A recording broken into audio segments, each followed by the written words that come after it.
Heading to Shulk Egg Mine. That's where I'm going.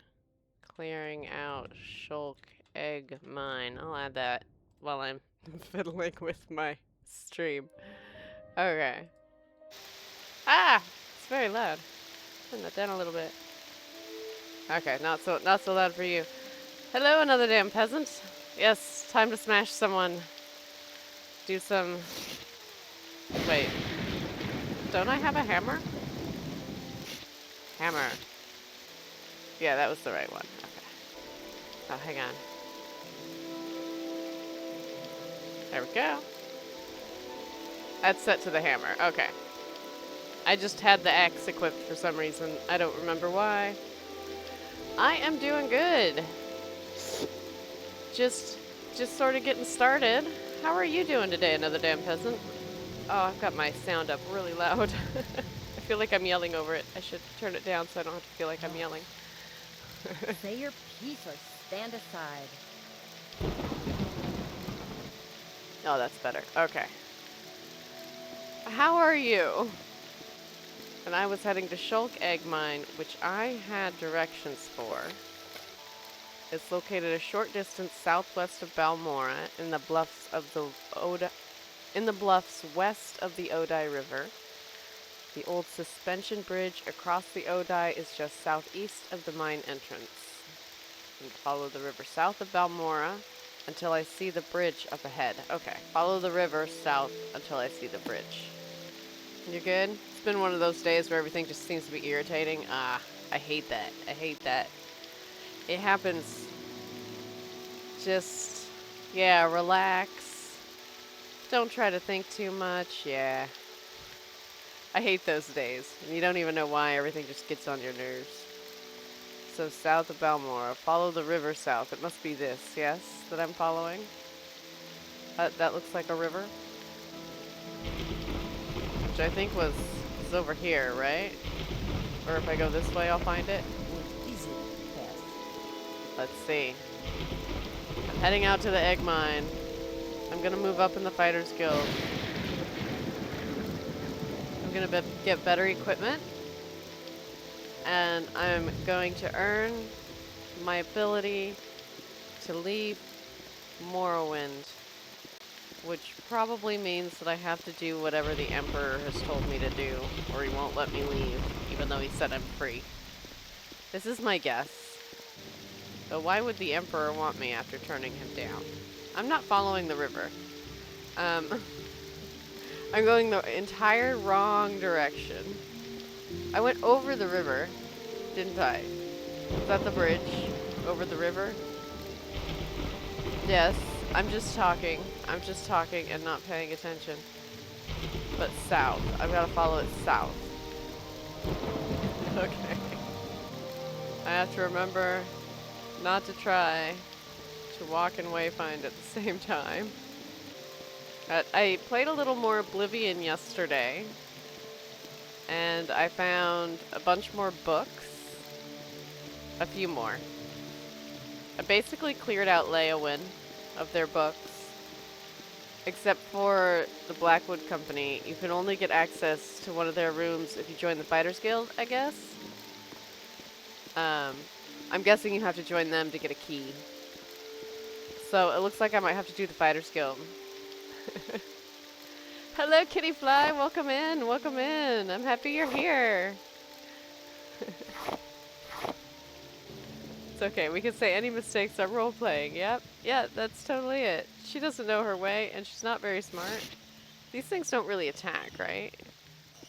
Yeah. It's only if I go after them for their slime. Big whack! There we go.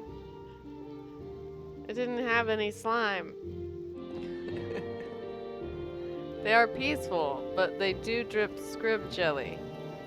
Yeah, it's the scrib jelly, that's it. Big whack! Oh, it did that to me, I didn't get it.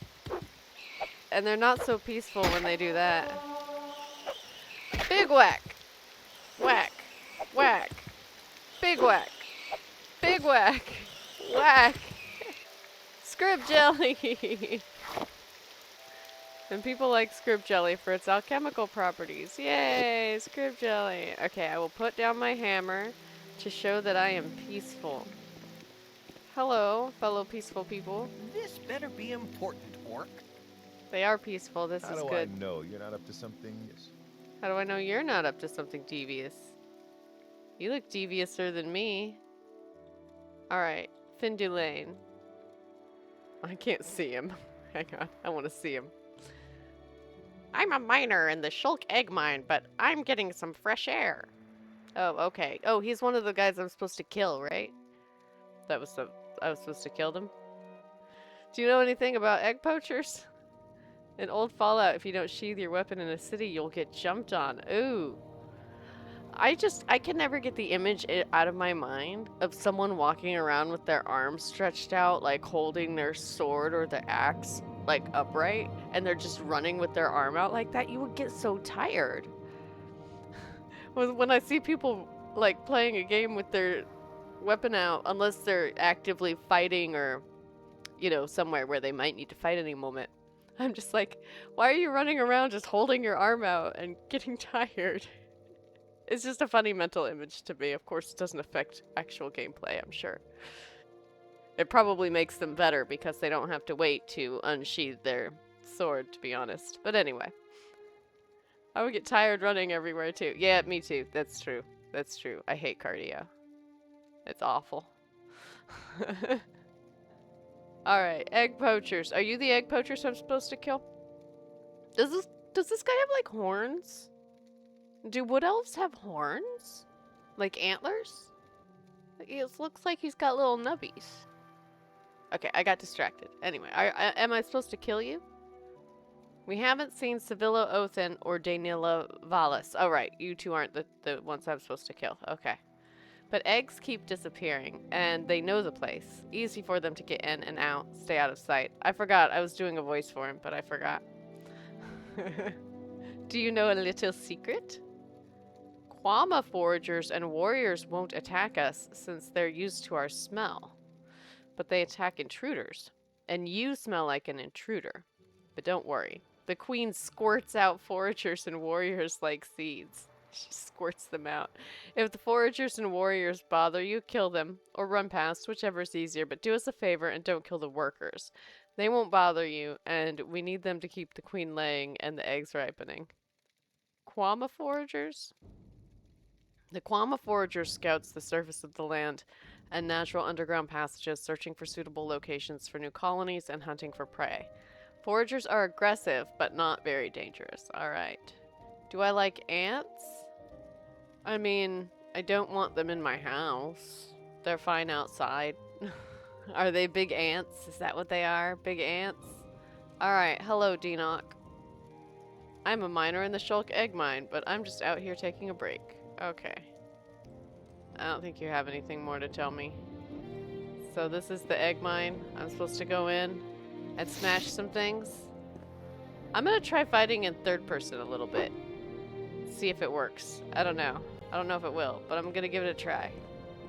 And I should save. Is that guy using makeup? I don't know. Let's see. I'll put this away so I'm not threatening him. Because I'm a nice person. No, I think he just has naturally beautiful eyes. No need for makeup here. Alright, alright. Oh, right. Oh, is that what they are? Okay, okay. Whack! Oh, whack! I thought he died. Whack! Whack! Whack! Big whack! Big whack! Haha! Okay, this must be the workers. And that's a scrib, which is also friendly. What was that noise? Oh, these are egg sacs. I can just take these. Oh, okay. Because they totally won't mind that, since the whole problem is people taking the eggs. I just thought they were more creatures, but they're not. Okay. Whack! Oh, that was nice. That worked out quite well. Egg. Egg. Are they gonna get mad if I take all their eggs? Sell them? Are they stolen? I keep forgetting because I can't see. I'm looking in the wrong spot, aren't I? Magic. Small Kwama eggs. Large Kwama eggs. They look the same. So, sell them?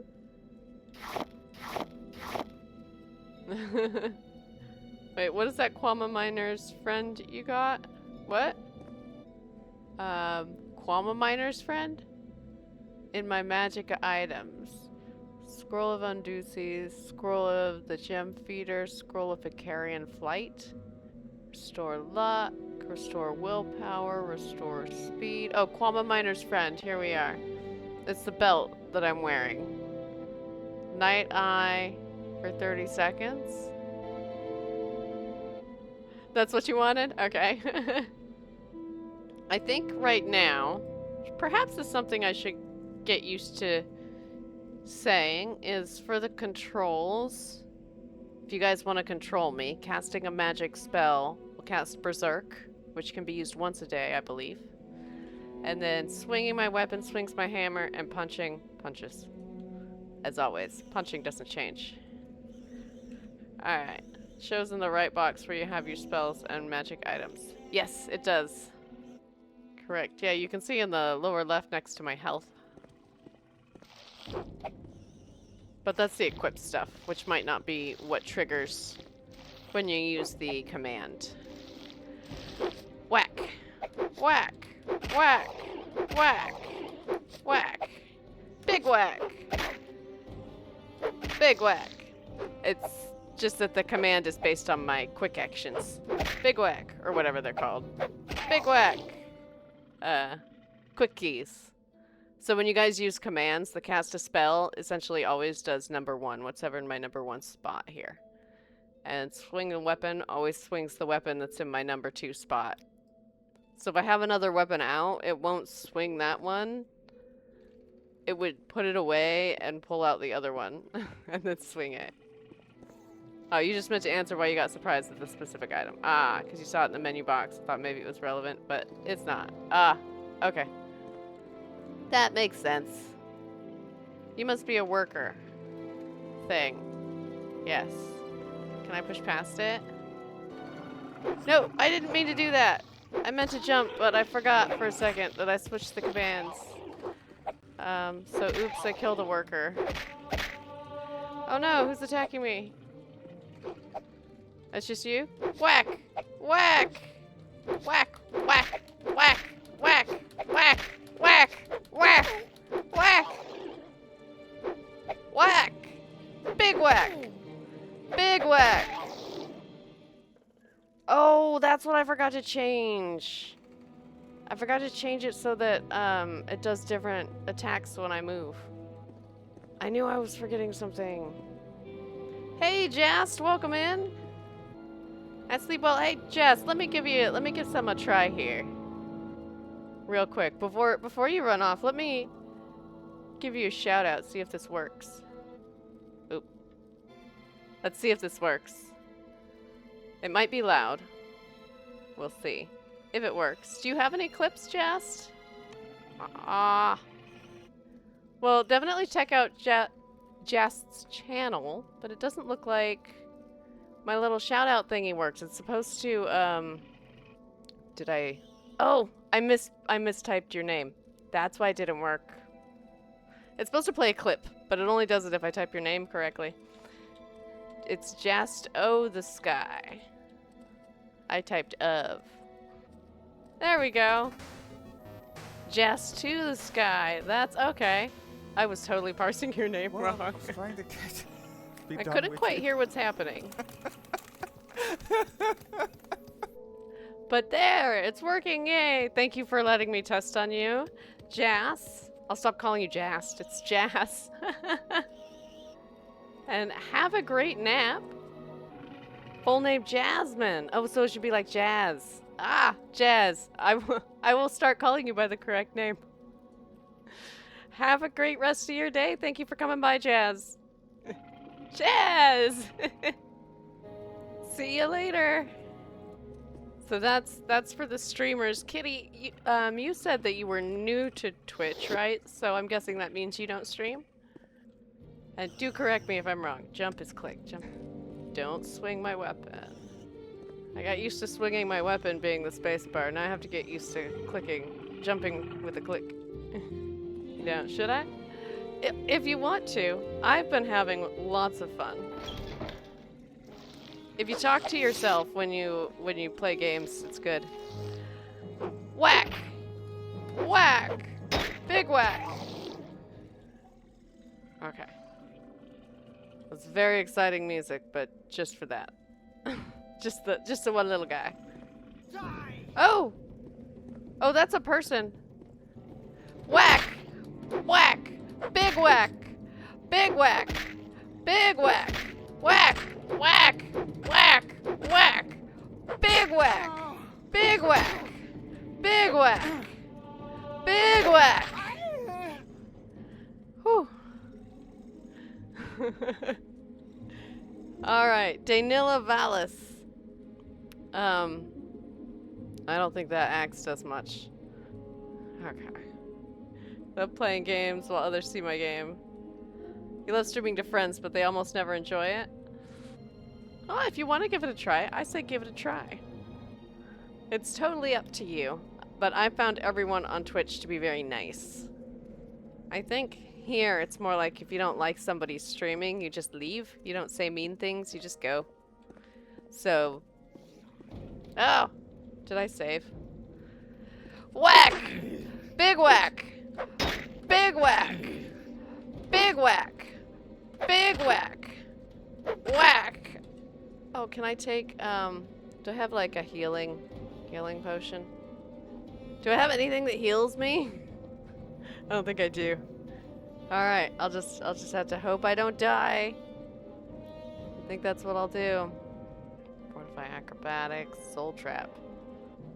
I have berserk! You're correct. You're correct. I do have berserk. I think if I hit, what was it? It was here. And stop hitting me! Stop it! Stop it! Whack! Whack! Whack! Big whack! Big whack! I went down, I thought I died. Big whack! And then I looked and I still had health. Whew. Okay, he took a bunch of Kwama eggs. So I'll take them. They almost took me out with pickaxes. That was just the two of them though, the two I was supposed to kill. I killed the two I was supposed to kill. Yeah? Okay. Okay. And I have a ring of healing. Does that mean I can heal? I may not understand what I'm able to do.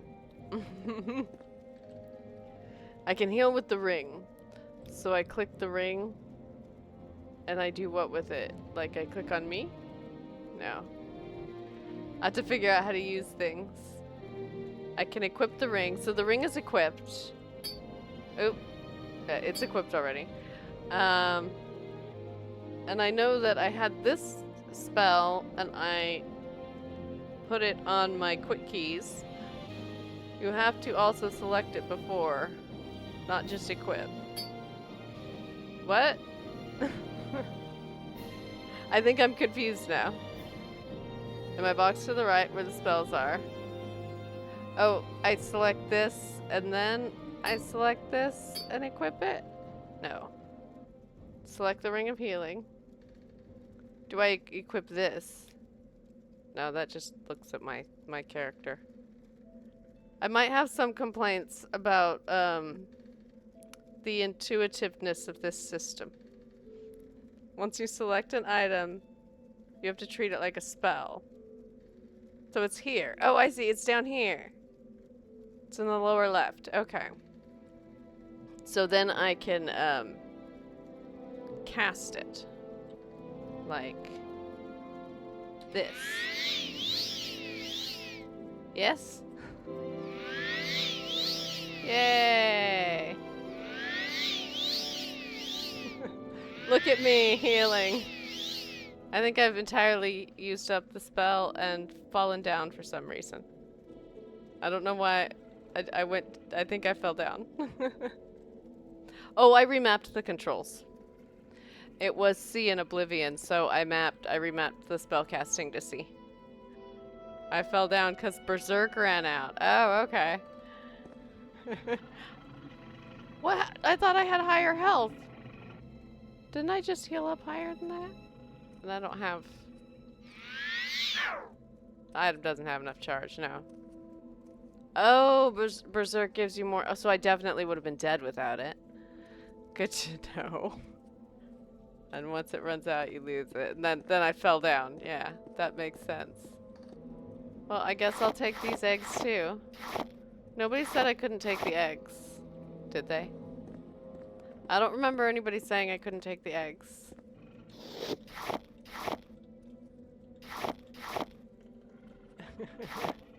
I fell down because my stamina went to 0. Okay, there's been a lot going on. I'll catch on eventually.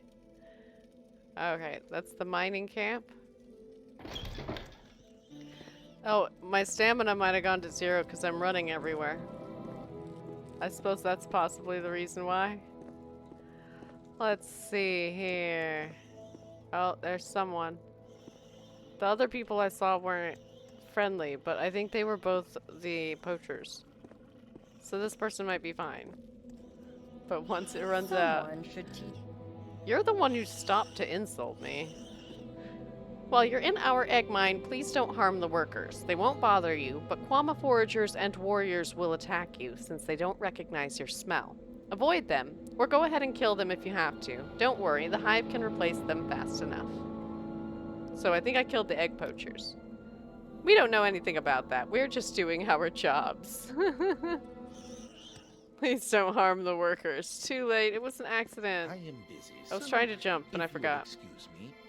You're in an egg mine, Outlander, so be careful. Quama foragers and warriors won't attack miners, since they're used to our smell. I have read this. You're just standing not around. Right about you. Maybe you should go. It's not very nice to say. While you're in our egg mine, oh, we've already done that. Large Quama eggs. How do I know you're not up to... How do I know you're not up to something? Everyone is so rude. It's hard. Hard living as an orc. So now I'm in the egg mine. Did my journal update? No. Were those not even the guys I was supposed to kill? I thought they were. I thought they were the... Oh, I've been here. I'm going back. I'm going back out, I guess. I guess I'm going back out. Yeah, there's the dead one. Jump. That's how I do it. That's the correct way. And I will always remember that poor murdered worker. It will help me remember to jump with the mouse. Ah! Let me by! Are they gonna get mad at me because I accidentally killed that one worker? I hope not. I hope not. The Queen's Lair? What? Ah, right. I am going back. I have no idea where I'm going if it's not obvious. I should look at a map. I should look at a map. Look at this. Oh, there's a little place off over here. Looks like maybe I haven't been this way. Oh, is this the Queen? Oh, ew. Yucky. Oh. Maybe you should leave breadcrumbs. This might be a good idea. Diseased Quama worker. Why is it diseased? Why are they diseased? Were they all diseased? I wasn't paying attention. Am I supposed to take care of the diseased ones? I don't think I heard anything about that. No. Just Savilla Othen and Dainilla Valis. And report back when they're dead. And I'm pretty sure the 2 of them are dead. Egg crumbs. Right, that's the use for the Quama eggs I've been picking up. I should leave them in a trail on the ground. So that's the egg mine, and that's the mining camp. Okay. So I'm gonna go back to the egg mine, and then out, I think? I think that's the way. Which was this way. I'm not getting paid to take care of them, you're right. And then this looks like it circles around And there's 2 doors, one to the mining camp and one out. That's what happened. That's what happened. That's how I went in a circle. Solved. Alright. I do need to check the maps more often in general. So. Bye. I probably should be jumping more often. So I think like acrobatics is one of my skills. Like all the running and jumping and oh, I ran out of fatigue. I should turn off the auto run. What is this? Oh, I'm a possum! Thank you for the possum redeem, kitty fly. Yeah, not the first door I see. The first door I see is the wrong door. I want to go in the right door. I'm going very slow because I'm not running. I can jump? No, jumping uses up that too. Oh, I can use my heal ring. Oh, right. Thank you for the reminder. What would I do without you? I keep forgetting that my health doesn't regenerate. Alright, that's better. That's better. Put that away. Let's run. Okay, okay. I'm out. I'm out. Save. Now I have to head back. Because I got rid of the poachers. I was supposed to follow the river till I saw a bridge, but I just ran into these guys. Oh, there's the bridge. Okay. There's the bridge. Well, I suppose I'll head back now and go get my money. Taking care of that problem. The enchanting item charges regenerate over time the higher the enchantment skill level. The more uses you can get, you can also recharge them with soul gems. Okay. I like that they recharge over time, which they did not do in Oblivion. And so after I accidentally sold a 0 star, I did eat my way through a lot of soul gems. With staffs as my main thing. So this is the Theris Ancestral Tomb. I don't know that I have much reason to go here. I'm gonna save. Oh! Whack! Big whack! Big whack!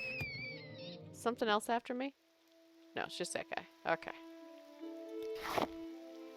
Here, enchanting is a skill. It's not just something you pay money for. I read a book that was how it used to be. Everyone could just pay money. And they could enchant whatever they wanted. And then Galarian decided that it shouldn't be that way anymore. But you can pay money too. Well, you'd have to be able to pay money too, right? Pay money to someone who's skilled in enchanting. Alright, I'm going back to the Fighters Guild, aren't I? That's where I got the job, isn't it? Isn't it? Let me check. It was Ada Spire Eye. Yeah, she's the guild person. There are enchanters that can do enchanting for you for a lot of money. So, far cheaper to learn to do it yourself. They say that about most hobbies, but it often isn't true. Like sewing's definitely not cheaper to do yourself. Fighters Guild equipment chest. Oh. Ah. Arrows.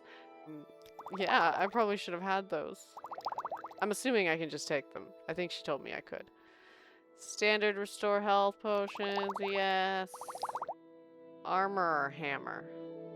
Does this help me fix my armor when it breaks? I'm guessing so. So I'll take like 5 of them. And the Colovian fur helm, which I don't need. Alright. Yeah, you actually can't do it as well on your own unless you choose the game with alchemy or spells and get your level to the hundreds. And the hammer's for repairing gear. That's what I thought. I think that'll come in useful. Because I plan on having gear that gets broke. I'm gonna run in the middle of battles and get hit a lot. I can't help you. Oh. She's saying that because I'm still halfway dead. There we go. Does that make you feel less nervous for me? You like the Colovian fur helm? I like how it makes me very tall. Even taller. She says, "What's the status of those egg poachers, associate? Don't make me assign this to another person." Oh, I killed them. You got both of them? Good. Here's your payment. 100 septims. And we've got some extra potions from a recent raid. Take these. They'll come in handy. Just tell me when you're ready for more orders. Oh, I need more money. Give me more orders. We have a contract from the Caldera Mining Company to kill 4 Telvanni agents responsible for trouble at the Caldera mine. 4 Telvanni agents are responsible for thefts and disappearances at the Caldera Ebony mines. Their names are Alinu Erlin, Sethasa Nerothrin, Fothina Herothron, and Alvaleg. They're hiding in a cave in the hills north of Caldera Mine. When the 4 agents are dead, report back to me. Take care. It's very likely that one of them is on lookout posted outside the mines. The quickest way to Caldera is probably to have the guild guide at the Mages Guild transport you. But it is your choice. Alright. Tell me about the thefts and disappearances. The Caldera Mining Company says they've learned a group of Telvanni agents are spying on the Caldera mineworks. There have been a number of ebony thefts, missing guards, escaped slaves, and these Telvanni agents are responsible. And what can you tell me about the mines? They're southwest of the town in Caldera, I believe. Check around when you're in Caldera. They'll give you better directions. Okay. Your transmutation spell run out and saw you turn back to a human. My transmutation spell did run out. So no longer a possum anymore? I could be an orc. I can be a possum again real soon. So I already did that one, right? I already told you how to get there, and I don't like repeating myself. Well, I've already done that. Okay. So I've got the, this. I did updated my journal. So goodbye, she says. Now I have something. Let's see if this works. There we go. I made myself a little journal because I didn't quite like how, things were sorted, and I couldn't find a mod that did it the way I wanted. It is Obsidian, yes. She's quite the character. She is. So yeah, so I'm sorting them basically by the area where I got them, as I find that to be a useful thing in my brain. So if I'm in a place and I want to do some quests, I can look and see what quests are there, or what quests have been given there. So, oops, wrong thing. I hate it when you're in the wrong tab. I like to keep the little, the connections up. I think that's fun. Anyway, Balmora is where I'm at. And I have to find and kill 4 Telvanni agents. Actually, at the Caldera mine. That's a whole new place. That's a whole new place. So... find and kill 4 Telvanni agents at the Caldera mine. Caldera is a place, right? Like a city?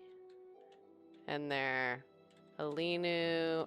I don't need to type their names. I've got their names in the actual journal too. Caldera is a town, yeah, north from where you are. Okay. Perfect. Perfect. Alright. Will I also tag the guild quest? Oh, right. I didn't tag it, did I? Let's see. Guild quest. I gotta pull it back up. There it is. There it goes. Okay. I'm dealing with too many windows. Alright, back to the game. I got everything straightened out. Good. Alright, so I've got to go to Caldera. Now's the time to talk. But wait, did I have anything here before I go to Caldera? In Balmora. I have near Vivec. That really should be around Vivec. This is in Fort Moonmoth. See ya. Oh, and I did that. Check. Maybe I'll talk to people. I'll talk to more people. Did I ever level up? No? Wait, have I leveled up? How do I know if I've leveled up? I've been wondering. I thought that maybe I shouldn't be level 1 anymore. Character sheet. Okay, I look at my character sheet. Is it just this window, or is it a different thing? Hover over level. Progress towards level increase, 8 out of 10. I haven't leveled up yet. I'm still level 1. So it will tell me. It just hasn't told me yet. I'm very dumb and I level slowly, I guess. I need to level up 2 skills. Oh, okay. Like 2 major skills, minor skills, or do any skills count? Because I've leveled up some skills. But maybe they weren't major ones. Major and minor? Okay. So athletics, athletics would be good. Axe and blunt. Those have gone up, haven't they? They look higher. I don't know. I don't know where they started. The mists don't count. Alright, so just these ones. Hey look, I do have long blade. I guess I can do 2-handed swords too. Just not as well. In a pinch. I've had 8 level ups so far. On skills, yeah. How do you know? Because I haven't been keeping track. Or is it just that you've been keeping track? Is that something I should keep track of? Remember the level 1 hover? Oh, right. It said 8 out of 10. Doi. Alright, I'm going to talk to people. Not her. She's mean. Who's over here? Have I been to this place? Let's check it out. It's got a thing. A flag flying outside. So it's probably like a store. It's a pawnbroker. Maybe I can sell them some of those eggs I got. Let's see. Have I been in here? Have I read this book? Yeah, I read The Real Baron's Volume 2, so I've probably been in here. I don't have a lot of patience for questions, Outlander. You don't want to do business? I may have been in here already and forgotten. This is very, me. So let's barter. You can join the Mages Guild and use their teleportation system. It's really convenient for getting around Morrowind. Does sound convenient. Alright, I'm going to sell you these scrolls. She has 700 gold. And this scroll. Oh no, I might want to keep that scroll. Open 40 to 60 points. Oh, that could get me in Sia's house. That could get me in Sia's house.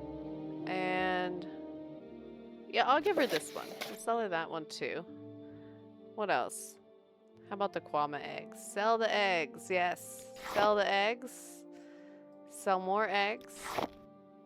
And probably like all of the ingredients, to be honest. I just picked them up to sell them. The Icarian flight scrolls are really funny. Yes. He made me laugh really hard.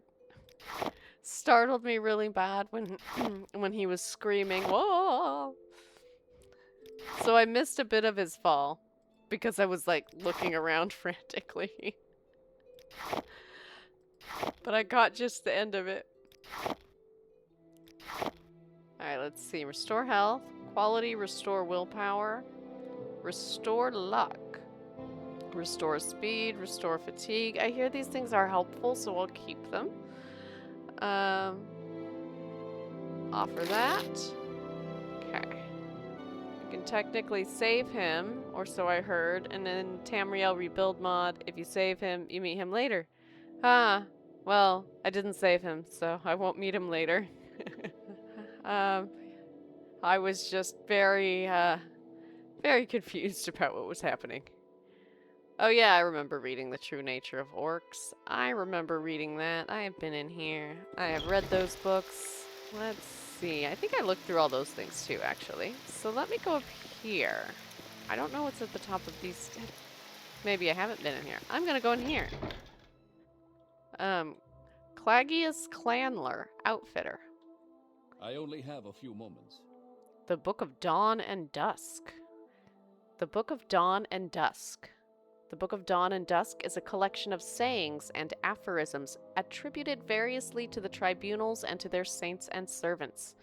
Many of these sayings have become common cliches of everyday life in Morrowind. The following selection of slogans will illustrate many of the simplest notions of the tribunal faithful. Speak none but good of the gods. We can have no opinions about truth. Oh, I'm a possum again! Yay! I love being a possum when I read. Thank you for the redeem, Kitty Fly. Rumors flow from the House of Troubles. Count only the happy hours. No child has a sinner's heart. Let faith be your only law. Fear of the fool is the beginning of wisdom. Almsivi in every hour. Walk always in the presence of your lords. Comfort is given, justice is taken. Learn by serving. From the heart the light, from the head the law.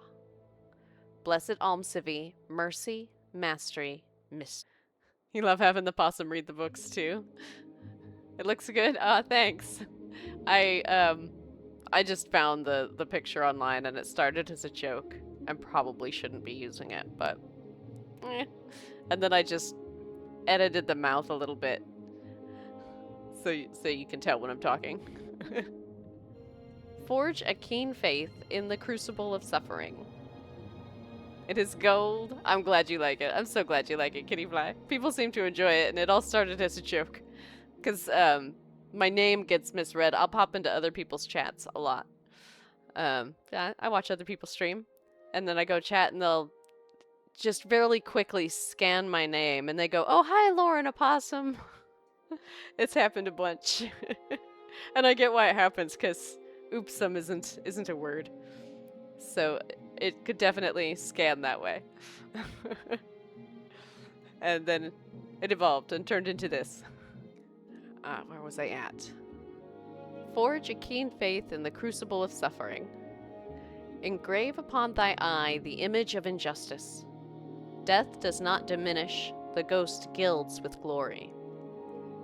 Faith conquers all, let us yield to faith. Better to suffer a wrong than to do one. The heavens are in their glory, applaud.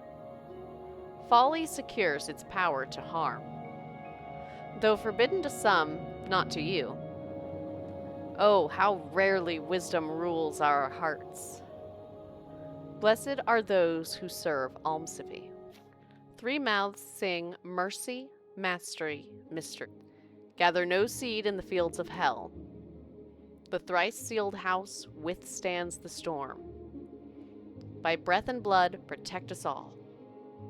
Can ghosts or justice change with time?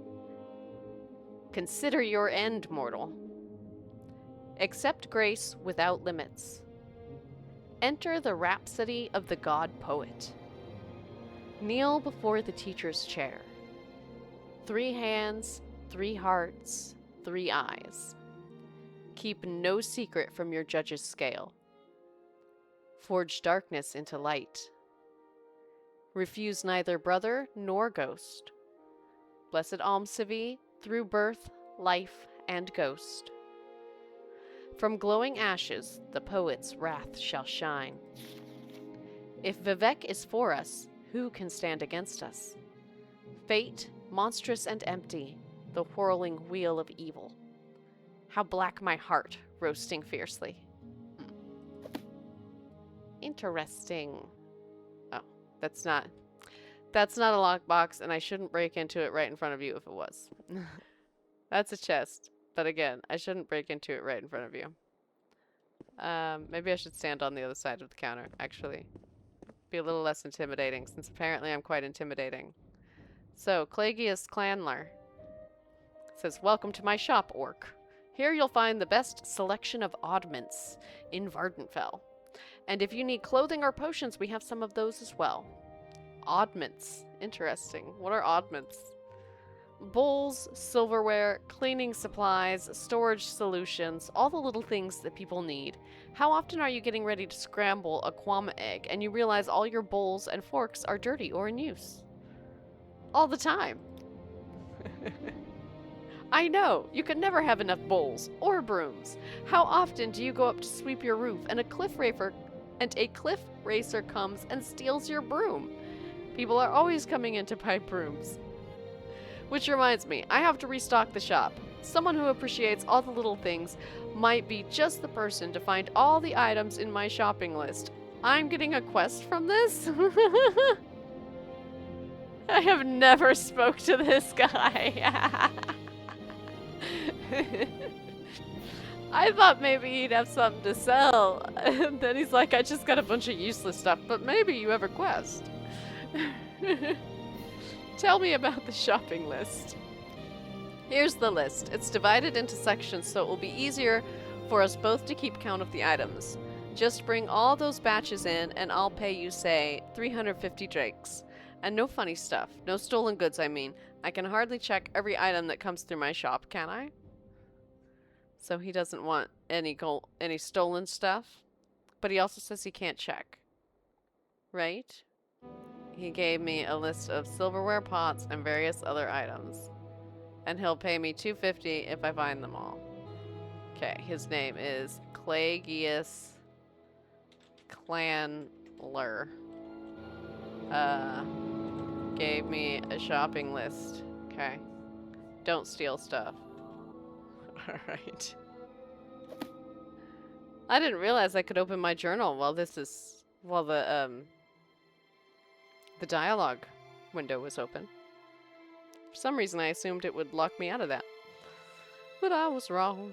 Okay, his shopping list has been added to my inventory. I'm gonna read his shopping list. Would be here. Clagius' shopping list. Hey, Metla! Welcome in, welcome in! Did I do some sort of hack where opening the journal opens Obsidian? What happens is, instead of hitting J, I'm hitting Alt-J, and I have a hotkey on my streamer bot, which helps with the stream and runs some of the automated things, like it's what turns me into a possum when you do that redeem.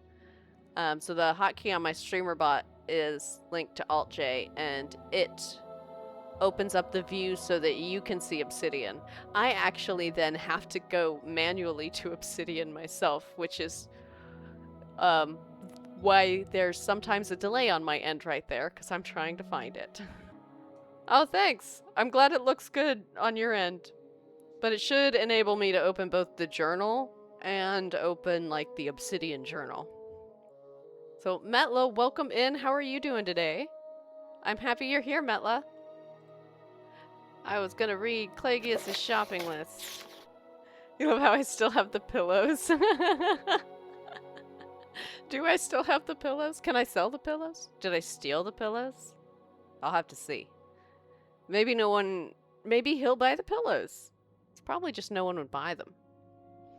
Alright. The shopping list. Silverware. 10 silverware forks. 10 silverware knives. 10 silverware spoons. Note, must be silverware, not wood. Pots and bowls. 10 cups. Only quality redware accepted. 5 vases. Only quality redware accepted. 10 ceramic bowls, any quality. 5 blue clay pots. Cleaning, crafting, and tankards. 5 brooms, 5 buckets, the common kind. 20 plain pieces of paper. 5 spools. Return all of the above to Clagius Clanler, Outfitter, Balmora Merchant District. Okay. Now I know what I need. I probably should have written that down though. I'm gonna open it back up. and actually put it into my obsidian. 10 silverware forks. This way I can look at my obsidian. And check them off. And the spoons. Redware cups. 5 redware vases. 10 ceramic bowls. 5 blue clay pots. 5 brooms, 5 common buckets. 20 plain pieces of paper. And 5 spools. He said not to steal anything, but he also said he, like, can't be bothered to check. So I wonder how much he actually cares. I do still have the pillows. Maybe he'll buy the pillows. Let's see. Barter. He'll pay me 1 gold for 4 pillows. How about the tax record? He won't pay me anything for that. I'll keep it then. Hey, I have 1,000 gold. Okay. I'm gonna go break into Tsia's house, because I'm pretty sure I can now. 1,001! Yeah! No, that's Revere's. That's Revere. That's the wrong spot. Sia was over here. Wait, I'm going to... Ah. I know where I'm going. I'm going over here. And I'm going to go up the stairs over here. That's what I was trying to do. And I'm going to... equip... Just one. Just one. I'm going to equip the one. Wait, what? I didn't realize you could read the scrolls. The magic scrolls. Gotta record the time I spent looking at the magic scroll. Will I save scum to get it to roll a good die? I mean, that wasn't my plan. I have 3 of them. And it's between 40 and 60, and this is 20. Did it not put it? Okay, if I do this and I put them on me, no, it just makes me read it. I'm doing it wrong again. It's this. That's what I want. This is 50, right. So it's 40 to 60. So I figure with 3, hopefully I can get a 50. That's my thought. It's within the realm of possibility, I think. I think I've set something up not quite right. That's alright. Gonna crouch, gonna pull out my little spell thing, gonna walk right up here and look at the lock and focus, and save, and crouch, and cast. Did it not work? Was that the sound of it not working? I think that was the sound of it not working. Okay, let's try again. And cast. I think that was also the sound of it not working. Let's try one more time. I've got one more try. And cast. Ha ha ha ha ha ha! And save. Yay! I didn't have to save Scummit. I was able to make it in 3 tries. What do you want? I have a message for you. Revere has a message for me? Oh, no. Sia knows what this is. Or, Sia hopes and fears what this is. Sia cannot read, so tell Revere that Sia must decline. Oh, am I gonna read the letter to her? I will try. I'm not very good at reading, but I can read the letter to you. Oh, this makes Sia first stand up. Revere knows Sia too well, but Revere is all ears. Sia accepts the amulet. Go and tell Revere. Tell Revere nothing. Now, Sia must think of things that are hard enough to prove Revere's intent, but not so hard Revere may fail. I like this. Alright, so the letter and the amulet have been removed. Okay, awesome. I was about to say I have some skooma, but I think I actually was picking up the skooma in Oblivion while I was skulking around Leowyn, and I found it, like, hidden in the chapel, I think, and in the Mage's Guild. Oh yeah, there was also a setting to make that not happen. Alright, Revere. Revere.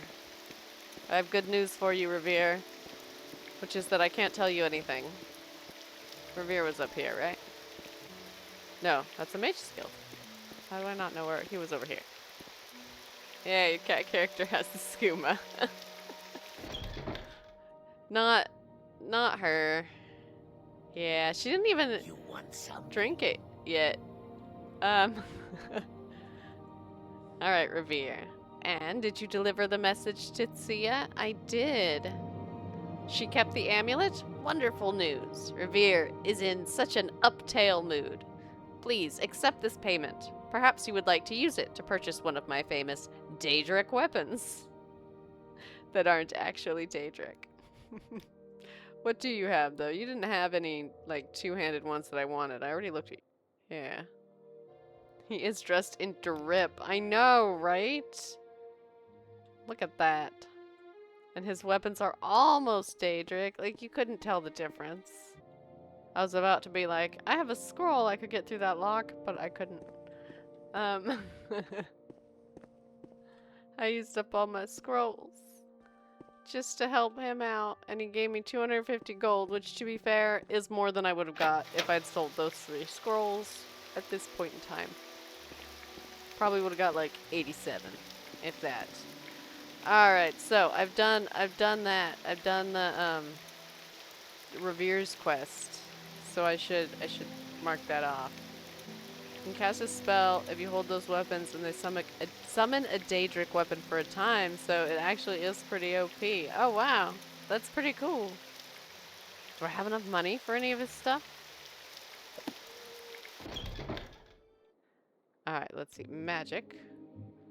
One-handed, two-handed. The problem was that all his stuff was one-handed. That was the problem. He is cringing.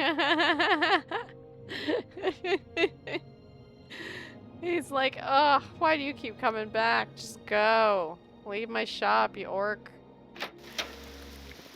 Alright, so I have done, oh no, I haven't gone to Caldera yet. That's the next Spider's Guild quest. What's this place? This is a bookseller.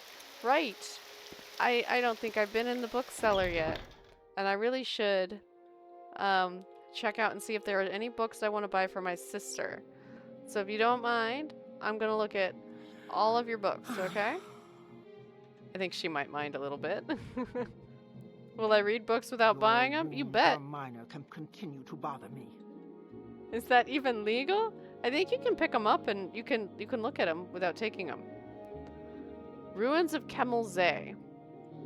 Oh no, have I read this one? I'm gonna have to pull up a... I haven't uploaded the books I've read yet, so I have to look up. I have not. That is Oblivion.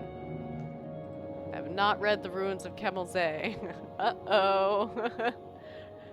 I think you may know what's going to be in store for the next little bit. How long is the Ruins of Kemel-Ze? So I saved, right? Alright. Just in case I'm wrong. Alright, we're gonna close that one for now. I'm gonna come back to the Ruins of Kemel-Ze. Lives of the Saints. Oh no, I don't know what I've read. I don't know what I've read. Lives of the Saints I have read. Unit Tactic. Just a second. I'm like searching through my folder. Ah! Alt tab. There we go. Mixed Unit Tactics. I haven't read that one here either. So how long is that one? Okay. That one's not very long. So I'm going to read Mixed Unit Tactics real quick, and then I'm going to take a little break. And then I'm going to read more books. So just a little thing to whet your appetite. That's the word. A little thing to whet your appetite. Alright. Mixed Unit Tactics in the 5 Years' War, Volume 1, by Cotus Colonis. The legions could learn from the unconventional tactics used by the Khajiit in the 5 Years' War against Valenwood. I was stationed at the... I remember having trouble reading this in Oblivion, too. I was stationed at the Sphinx Moth Legion fort on the border near Dune and witnessed many of the northern skirmishes firsthand.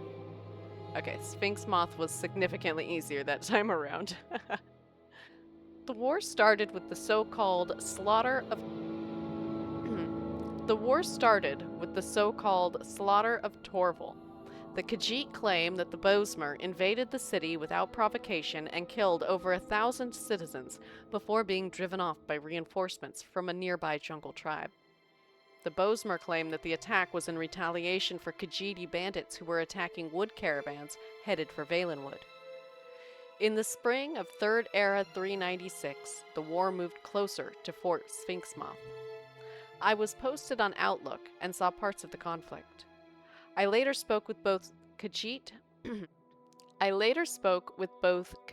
and Bosmer, who fought in the battle, and it will serve as an excellent example of how the Khajiit used a mixture of ground and tree units to win the war. Hey, Captain! Oh, I'm an orc! I'm a reading orc. How are you, orc? I am doing great. How are you, Captain? I'm happy you're here. Welcome in. The Khajiit began the fight in an unusual way by sending tree-cutting teams of Cathay Rot and the fearsome Senche Rot, or battle cats, into the outskirts of Valenwood's forests. You chillin' playing Heartopia? That sounds fun. Good times, good times. When word reached the Bosmer that trees were being felled, allegedly a crime... oh, pardon me. When word reached the Bosmer that trees were being felled, allegedly a crime in the strange Bosmeri religion, a unit of archers was dispatched from larger conflicts in the south. The Bosmer were thus goaded into splitting their forces into smaller groups. The Bosmer archers took up positions in the remaining trees, whose branches were now 20 or more feet apart, allowing some light into the forest floor. The Bosmer bent the remaining trees with their magics into small fortifications from which to fire their bows. When the tree cutters arrived the next morning, a half-dozen Khajiit fell to the Bosmer arrows in the first volley. After that, the Khajiit took large wooden shields from the backs of the Senche Rot and made a crude shelter. The Khajiit, even the enormous Senche Rot, were able to hide between this shelter and one of the larger trees. When it became apparent that the Khajiit would not leave their shelter, some Bosmer chose to descend and engage the Khajiit sword to claw. When the Bosmer were nearly upon the shelter, one of the Khajiit began playing on a native instrument of plucked metal bars. This was a signal of some kind, and a small group of the man-like Ohms and Ohmsrot emerged from covered holes on the forest floor. Although outnumbered, they were attacking from behind, by surprise, and won on the ground quickly. The Bosmer archers in the trees would have still won the battle were they not having troubles of their own. A group of Doggy and Doggy Rot, two of the less common forms of Khajiit who live in the trees of the Tenmar forest, jumped from one tree to another under a magical cover of silence. They took up positions in the higher branches that could not hold a Bosmer's weight.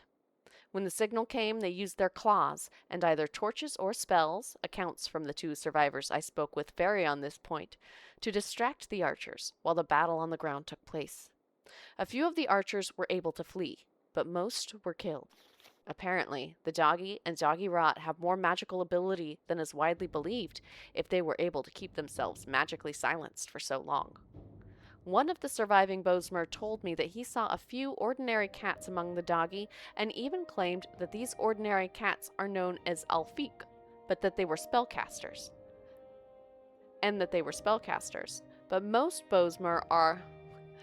But Bosmer are almost as unreliable as the Khajiit when it comes to the truth, and I cannot believe that a house cat can cast spells. At the end of the day, the Khajiit lost perhaps a half-dozen fighters out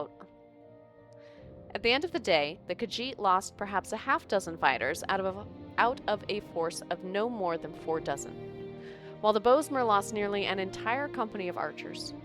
The survivors were unable to report back before a second company of archers arrived, and this strategy was repeated again with similar results. Finally, a much larger force was sent, and the Bosmer won that battle with the help of the native animals of Valenwood. That third skirmish and the Khajiiti response I will discuss in the second volume of this series. See, this one says Mixed Unit Tactics Volume 1, but in Oblivion it's just Mixed Unit Tactics, which makes me wonder. Okay. You can't trust house cats? Why do you dislike cats? When I first read this book in Oblivion, I was playing as a Khajiit spellcaster, so the whole I can't believe a house cat could cast spells, I was like, psh. This is the same one I already read. You don't like the way they look at you, like you're lower than them. Well, Captain, to be fair, are we not all? Cats are a bit better than all of us. It might be the proper way to look at us if you are a cat. Alright, I was gonna read The Ruins of Kemel-Ze. And I have to also read the Invocation of Azura. And I'll check about the Gods and Worship one. I think I've already read that one. But first, I think it is break time. So I'm gonna do another little save. I'll even scroll out here so you can see my character. Usually you play these games as either Khajiit or Argonian, and always as a wizard. I like to play different things. So I just did the wizard playthrough as a Khajiit, so I thought I'll try something extremely different, and next time maybe I'll do a thief. And then I'll have done wizard, warrior, and thief. All right, let me get my little break thing up. Oh, I need to change the font on that to the Morrowind font. And I'm going to put 10 minutes on the clock, but it's honestly probably going to be more like 5. So just run to the bathroom. I'm going to make myself some more coffee. And I'll be right back. If you need a break too, go ahead, take one. Bathroom break, get something to drink, something to snack on. And I will be back. It's not centered, right? Nah, it's not centered. How it was probably made a little more sense with Oblivion. I do this. There, I can move it a little further over. Now you can see my character better. And I just gotta change the font, make it match. Alright, be right back. Alrighty. So, bookstore has been found. Bathroom has been visited. Coffee has been... Bowl has been smoked. Ready to read, I think. Starting with Ruins of Kemel-Ze, which is going to be a long one. A little sip before I begin. Alright. We need a possum for this one. Thanks for making me a possum, kitty fly. Alright, the ruins... in my best possum voice. The Ruins of Kemel-Ze by Roland Nordson. With the acclamations of the Fellows of the Imperial Society still ringing in my ears, I decided to return to Morrowind immediately. It was not without some regret that I bade farewell to the fleshpots of the Imperial City, but I knew that the wonders I had brought back from Raled Makai had only scratched the surface of the Dwemer ruins in Morrowind. Even more spectacular treasures were out there, I felt, just waiting to be found, and I was eager to be off. I also had before me the salutary example of poor Bannerman, who was still dining out on his single expedition to Blackmarsh 20 years ago. That would never be me, I vowed. With my letter from the Empress in hand, this time I would have the full cooperation of the Imperial authorities. No more need to worry about attacks from superstitious locals. But where should I look next? The ruins at Kemel-Ze were the obvious choice. Unlike Raled Makai, getting to the ruins would not be a problem. Also known as the Cliff City, Kemel-Ze lies on the mainland side of the Vvardenfell Rift, sprawling down the sheer coastal cliff. Travelers from the east coast of Vvardenfell often visit the site by boat, and it can also be reached overland from the nearby villages without undue hardship. Once my expedition had assembled in Seyda-Neen, with the usual tedious complications involved in operating in this half-civilized land, we set out for the village of Morag, near the ruins, where we hoped to hire a party of diggers. My interpreter, Tuan Panai, an unusually jolly fellow for a Why does he need... Okay. Just a sec. I know I'm in the middle of a paragraph. I usually try to pause between, but... First of all, we hear a lot about many different languages. And sometimes you see things written in different fonts that are supposed to be different languages. I don't know how well they are or aren't. I feel like there should be more. Like, I should be hearing more languages. In Oblivion too. Right? Maybe less so in Oblivion, because then you're in Cyrodiil, which is like kind of the heart of the Empire sort of place. But maybe when you get down to Leyawiin, and you know, you're like, they're smushed in between Elsewhere and Blackmarsh, you might expect to hear different languages. And this is, you know, of course, because I'm a linguist who studies, my specialty in linguistics is I would go into, if I was employed in this and there were any jobs in it, which there are not, would be, what I trained to do would be to go to communities, and usually you say, like, you might think of like a village in the Amazon, but honestly it could be people who are dispersed throughout cities, like these people would be, who have a language that is essentially being crowded out by the dominant language for whatever reason. And you have this going on in Tamriel, this right here. And I want to hear more of these. I want to see the people who speak whatever the native Argonian tongue is talking to each other in it, right? Hello, Splicer! Welcome in! You arrived just in time for me to go on an unprompted linguistics rant about the lack of linguistic diversity in Tamriel. How are you doing, Splicer?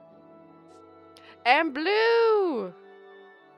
Hello, hello! Oh, you know what? I keep forgetting. I need to do this with Captain as well. I keep forgetting. I have a new shout out command. One sec. I'm gonna hit all three of you. Captain, first of all. Give a shout out. Book title, what now? Specs in your Twitch about. So if you look it on Steam, it shows you the minimum requirements to run it. No, I know. I just want to see what. Oh no. Okay. Yeah, I can get a rice ball instant. Get down and put your hands up. Oh my god, that scared me so much. Can someone That's the fucking. It is working! Yes, Captain Streams. That was a good clip. Who followed? Who followed? Nondescript Wizard, thank you for the follow. Oh my gosh, I was trying to fix something on my streamer bot. I missed it right there. Thank you so much. The clip thing is working. Wait. Oh no. Oh, Blue, did you just realize? Did you just realize something, Blue? When we realized the clip thing is working? Because I'm gonna guess, first of all, anything, that Splicer TTV also streams. Yes. So let's try this. Just checking out one of your clips. Oh god! That. Here. Oh! Is that the Alien game? Isolation? Yeah, I tried playing that once. I didn't even get to the part where, like, the alien was there yet, but I was in the ship and I was like, this makes me feel like I'm an alien and I'm afraid, and I noped out before the game even got going. So, maybe I should give it a try another time. But that was a couple years ago. They're making a sequel to it? Maybe I'll have to try to get up my courage and give it another try. I've seen some videos on how the AI works, so maybe I'd be okay. Since I have some meta knowledge about the alien AI. I thought it was cool. The sequel will be fun. I'm all for well-made alien content. I haven't seen that one to know yet. But y'all know Blue also streams, right? Yes! Du bist gut genug. Du bist gut genug. Du bist gut genug. That was great! Anyway, the coolest people come here in my chat, and you should all follow them. Aw. Wait, you aren't actually Blue.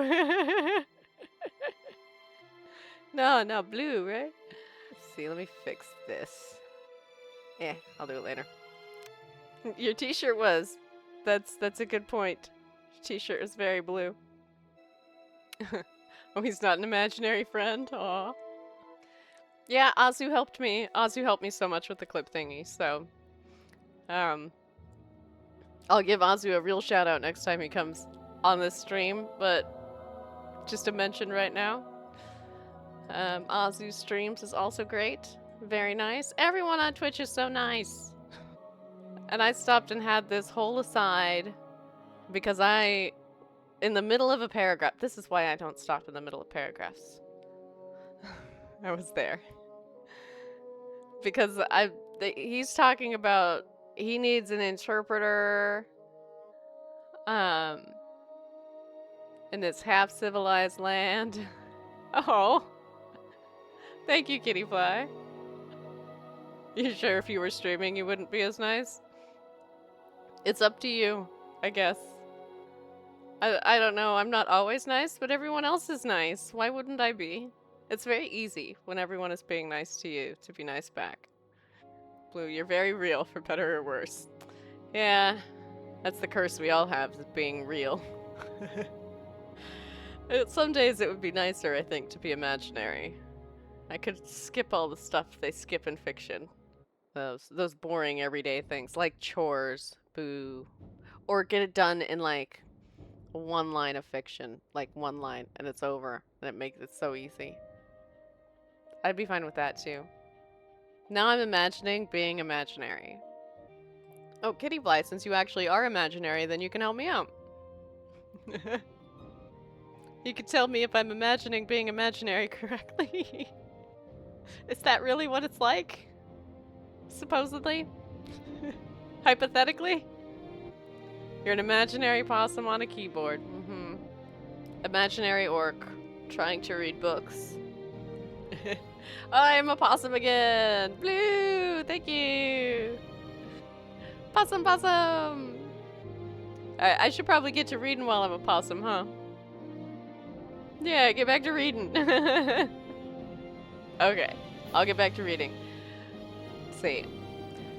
My interpreter, Tuen Panai, an unusually jolly fellow for a dark elf who I had hired in Seyda at the recommendation of the local garrison commander, assured me that the local villagers would be very familiar with Kemel-Ze, having looted the site for generations.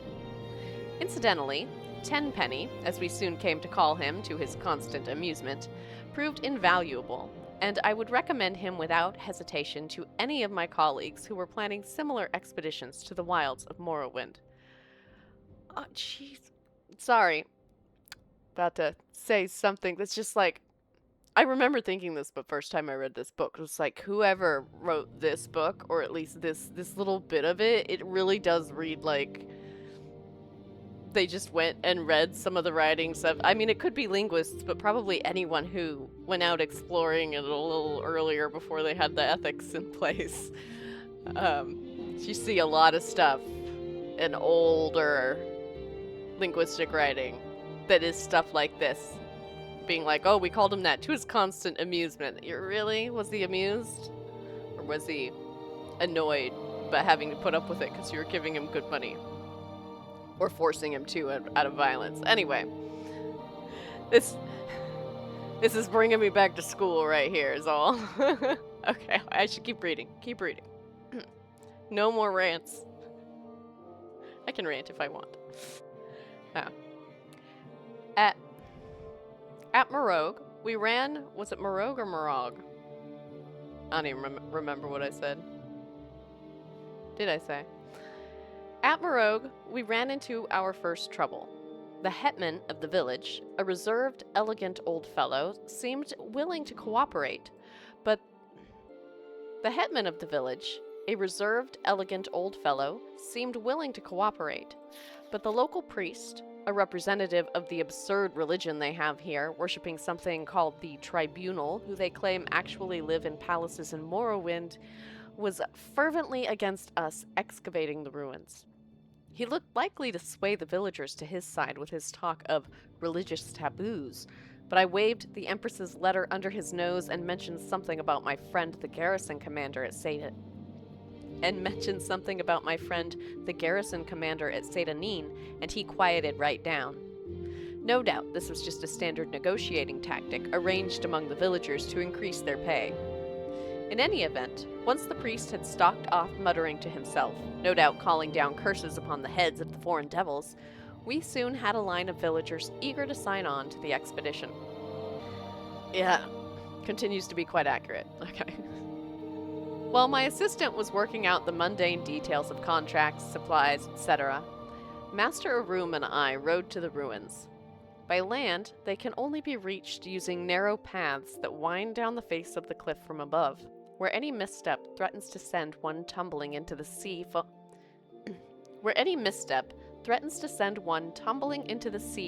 foaming about... No, I'm reading that wrong. The sea foaming about the ragged jocks below. threatens to send one tumbling into the sea, foaming about the jagged rocks below.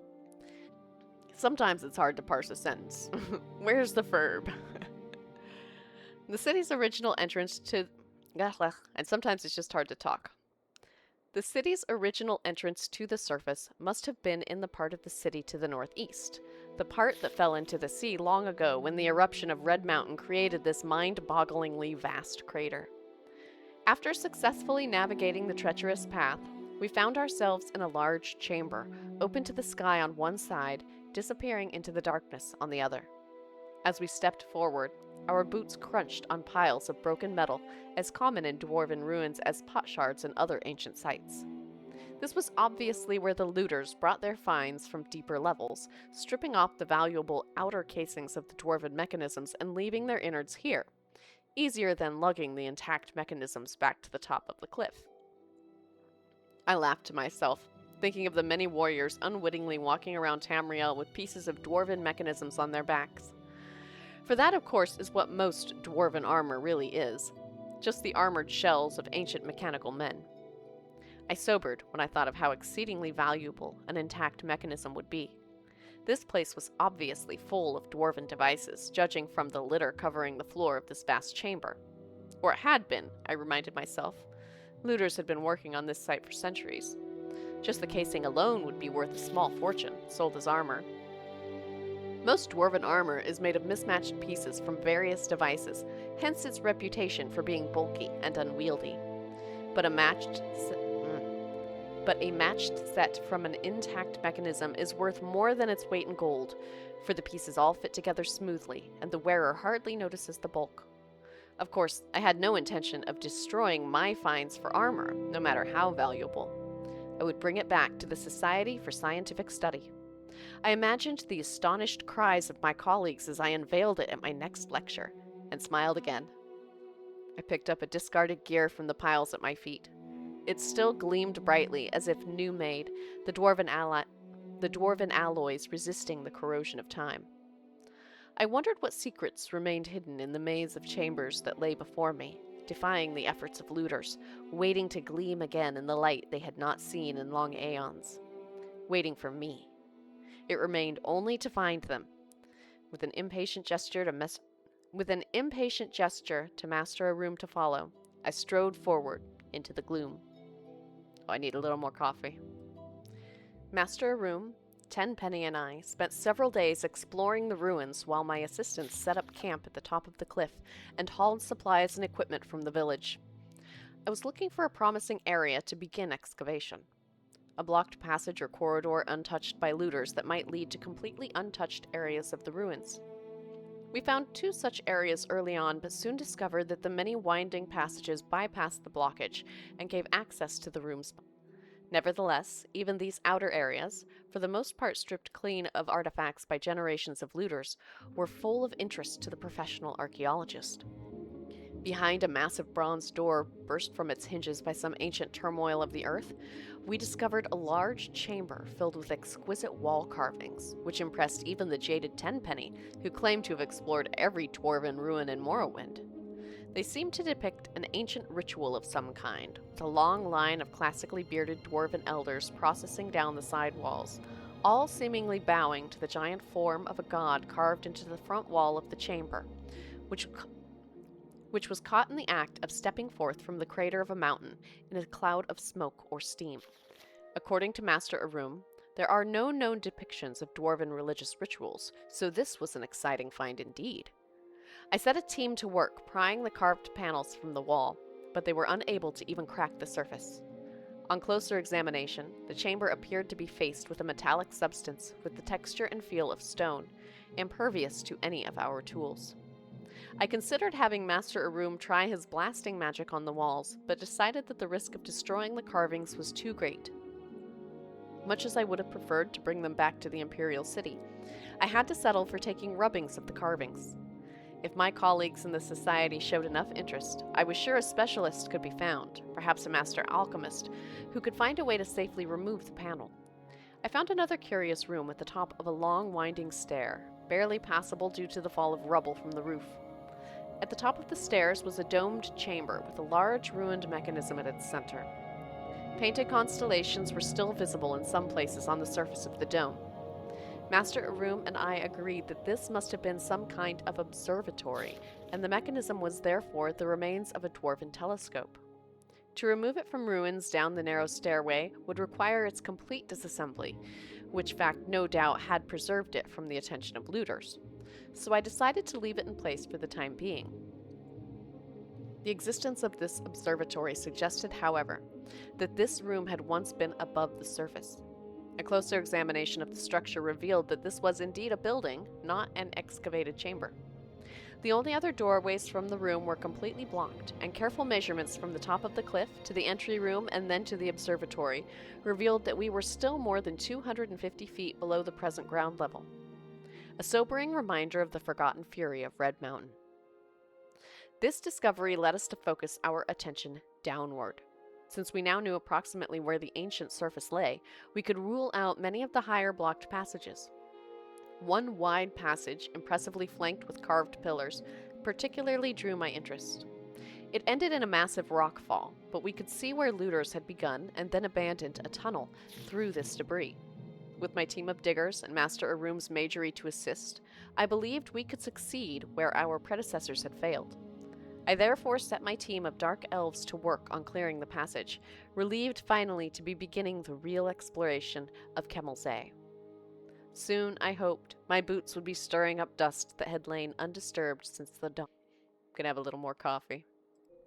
With this exciting prospect before me, I may have driven my diggers a bit too hard.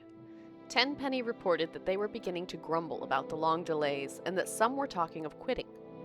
Knowing from experience that nothing puts heart back into these dark elves like a taste of the lash, I had the ringleaders whipped, and the rest confined to the ruins until they had finished clearing the passageway.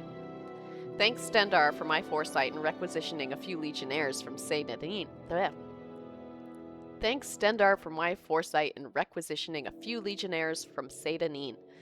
They were sullen at first, but with the promise of an extra day's wages when they broke through, they soon set to work with a will.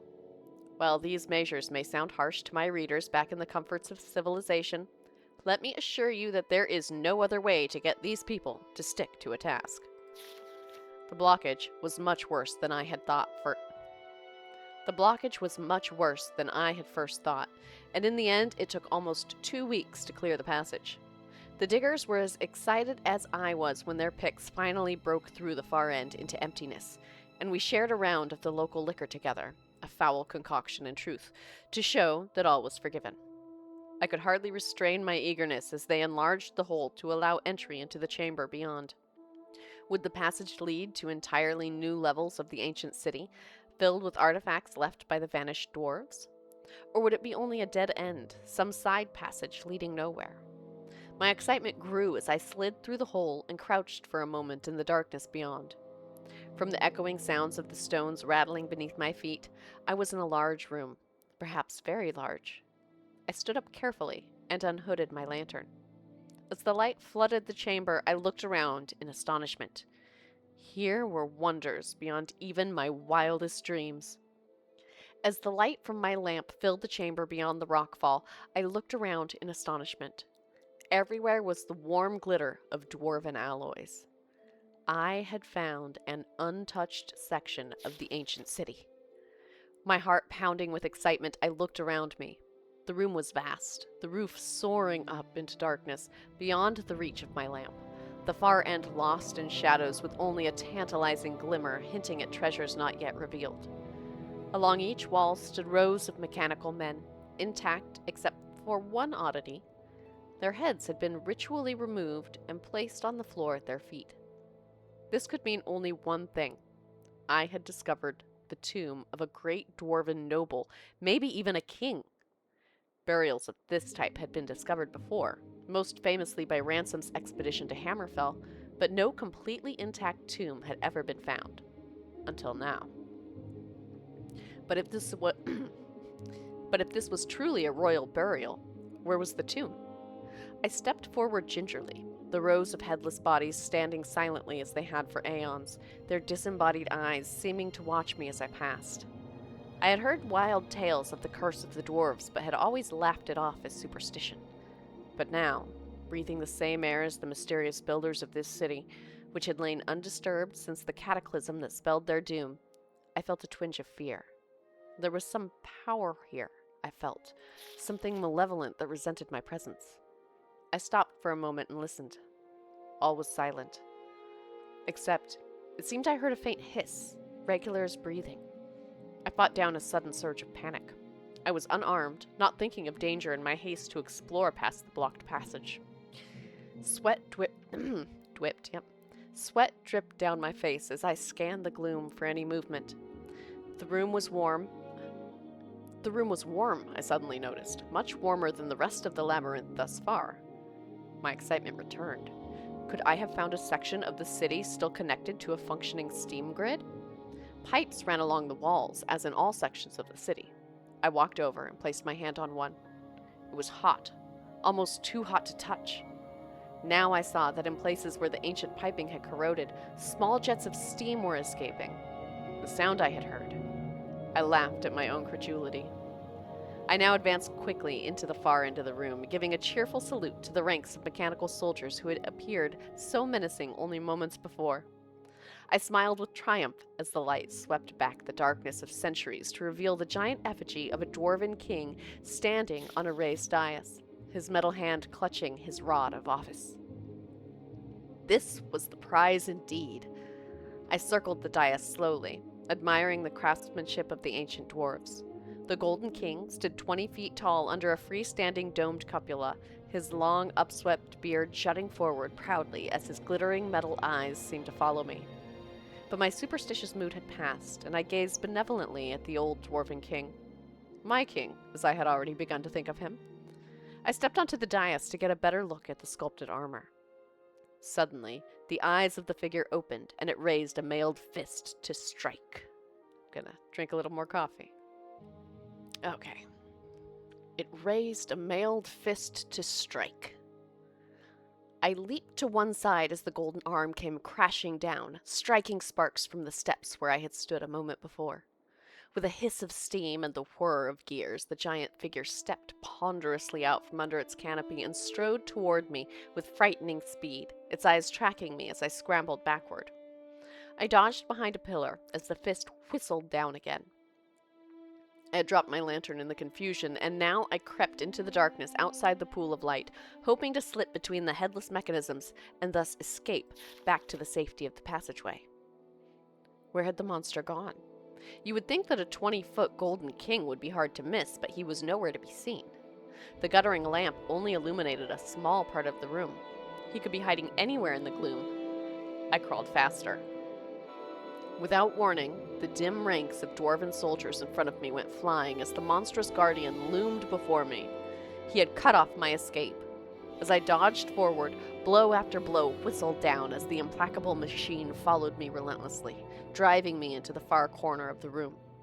At last, there was nowhere left for me to go. My back was to the wall. I glared up at my foe, determined to die on my feet. The huge fists lifted for one final blow. The room blazed with sudden light. Bolts of purple energy crackled across the metal carapace of the dwarven monster, and it halted, half turning to meet this new threat. Master Arum had come. I was about to raise a cheer when the giant figure turned back to me, unharmed by the lightning bolt hurled by Master Arum, determined to destroy this first intruder.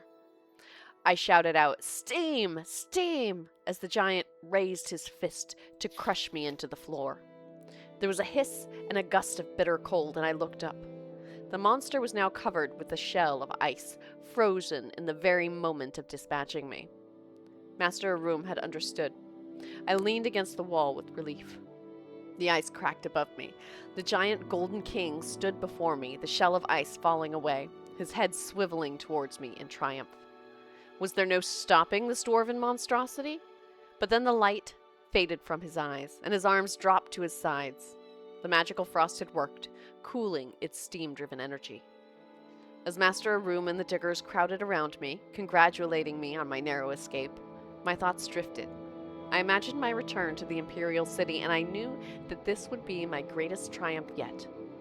How could I possibly top this find? Perhaps it was time to move on.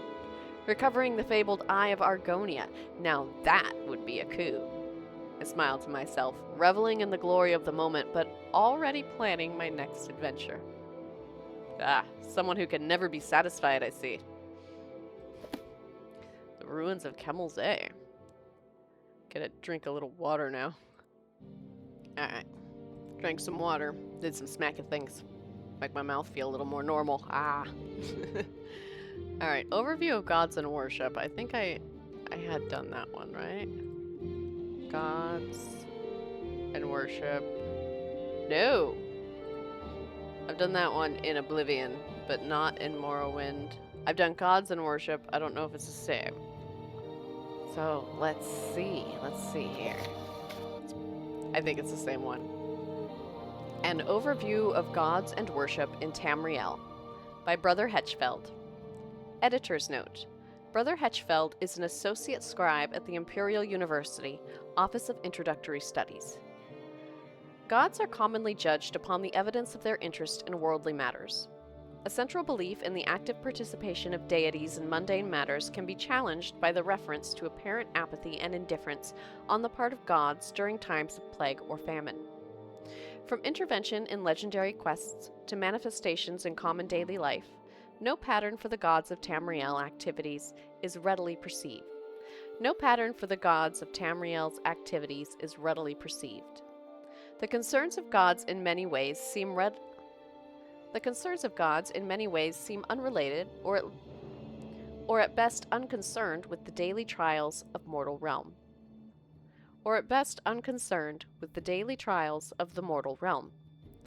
The exceptions do exist, however. Many historical records and legends point to the direct intervention of one or more gods at times of great need. Many heroic tales recount blessings of the divinity bestowed upon heroic figures who worked or quested for the good of a deity or the deity's temple. Some of the more powerful artifacts in the known world were originally bestowed upon their owners through such reward. It has also been reported that priests of high ranking in their temples may, on occasion, call upon their deity for blessings or help in time of need. The exact nature of such contact and the blessings bestowed is given to much speculation, as the temples hold such associations secret and holy. This direct contact gives weight to the belief that the gods are aware of the mortal realm. In many circumstances, however, these same gods will do nothing in the face of suffering and death, seeming to feel no need to interfere. It is thus possible to conclude that we, as mortals, may not be capable of understanding more than a small fraction of the reasoning and logic such beings use. One defining characteristic of all gods and goddesses is their interest in worship and deeds. Deeds in the form of holy quests are just one of many things that bring the attention of a deity. Deeds in everyday life, by conforming to the statutes and obligations of individual temples, are commonly supposed to please a deity. Performance of a ceremony in a temple may also bring a deity's attention. Ceremonies vary according to the individual deity. The results are not always apparent, but sacrifice and offering are usually required to have any hope of gaining a deity's attention. While direct intervention in daily temple life has been recorded, the exact nature of the presence of a god in daily mundane life is a subject of controversy. A traditional saying of the Wood Elves is that one man's miracle is another man's accident. While some gods are believed to take an active part in daily life, others are well known for their lack of interest in temporal affairs. It has been theorized that gods do, in fact, gain strength from such things as worship through praise, sacrifice, and deed. It may even be theorized that the number of worshippers a given deity has may reflect on his overall position among the other gods.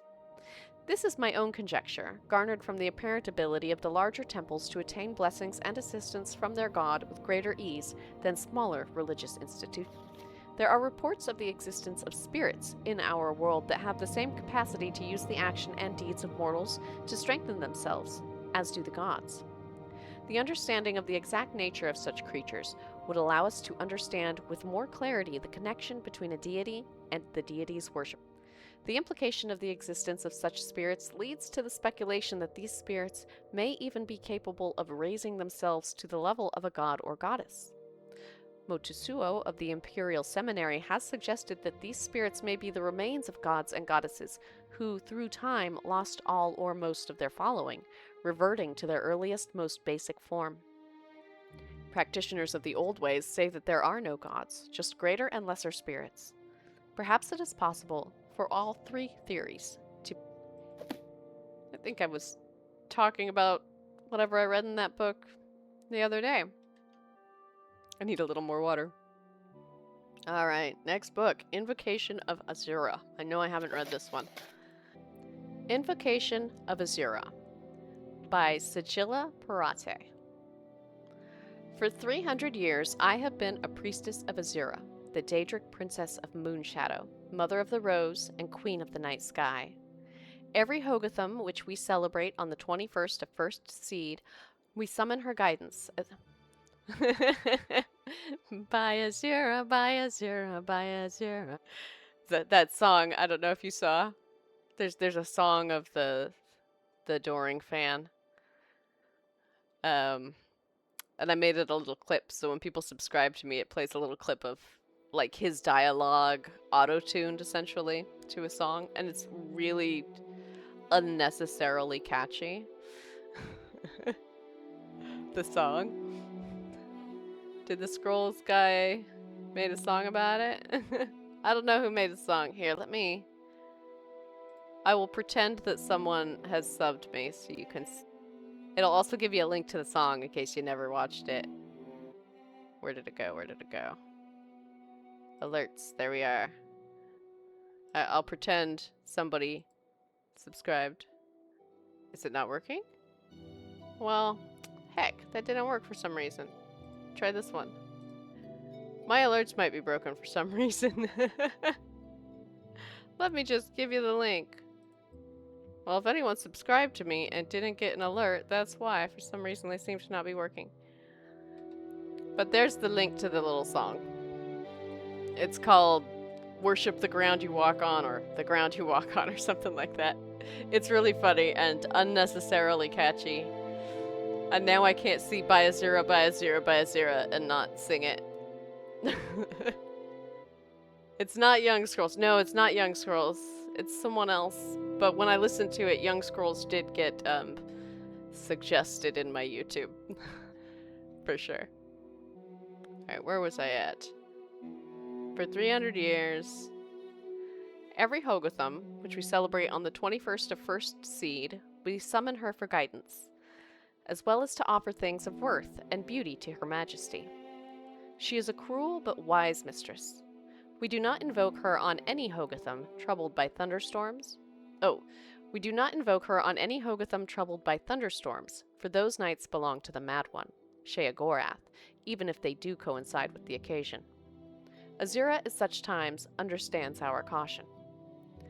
Azura's invocation is a very personal one. I have been priestess to 3 other Daedric princes, but Azura values the quality of her worshippers and the truth behind our adoration of her. When I was a dark elven maid of 16, I joined my grandmother's coven, worshippers of Molag Bal, the schemer prince. Blackmail, extortion, and bribery are as much the weapons of the witches of Molag Bal as dark magic. The invocation of Molag Bal is held on the 20th of Evening Star, except during stormy weather. This ceremony is seldom missed, but Molag Bal often appears to his cultists in mortal guise on other dates. When my grandmother died in an attempt to poison the air of Firewatch, I re-examined my faith in the cult. My brother was a warlock of the cult of Boethia, and from what he told me, the Dark Warrior was closer to my spirit than the treacherous Molag Bal. Boethia is a warrior prince who acts more overtly than any other Daedra. After years of skulking and scheming, it felt good to perform acts for a master which had direct, immediate consequences. Besides, I liked that Boethia was a Daedra of the Dark Elves. Our cult would summon him on the day we called the Gauntlet, the 2nd of Sun's Dusk. Bloody competitions would be held in his honor, and the duels and battles would continue until 9 cultists were killed at the hands of other cultists. Boethia cared little for his cultists. He only cared for our blood. I do think I saw him smile when I accidentally slew my brother in a sparring session.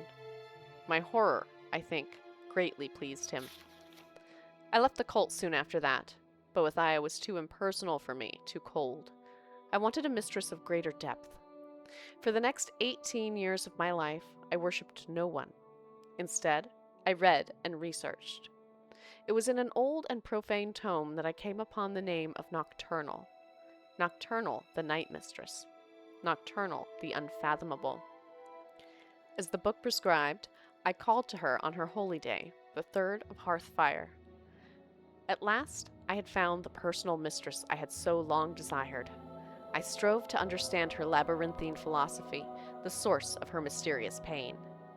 Everything about her was dark and shrouded, even the way she spoke and the acts she required of me.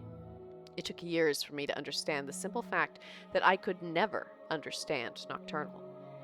Her mystery was as essential to her as savagery was to Boethia or treachery was to Molag Bal. To understand Nocturnal is to negate her, to pull back the curtains cloaking her realm of darkness.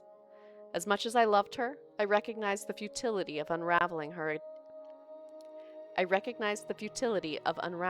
enigmas. I returned instead to her sister. I turned instead to her sister, Azura.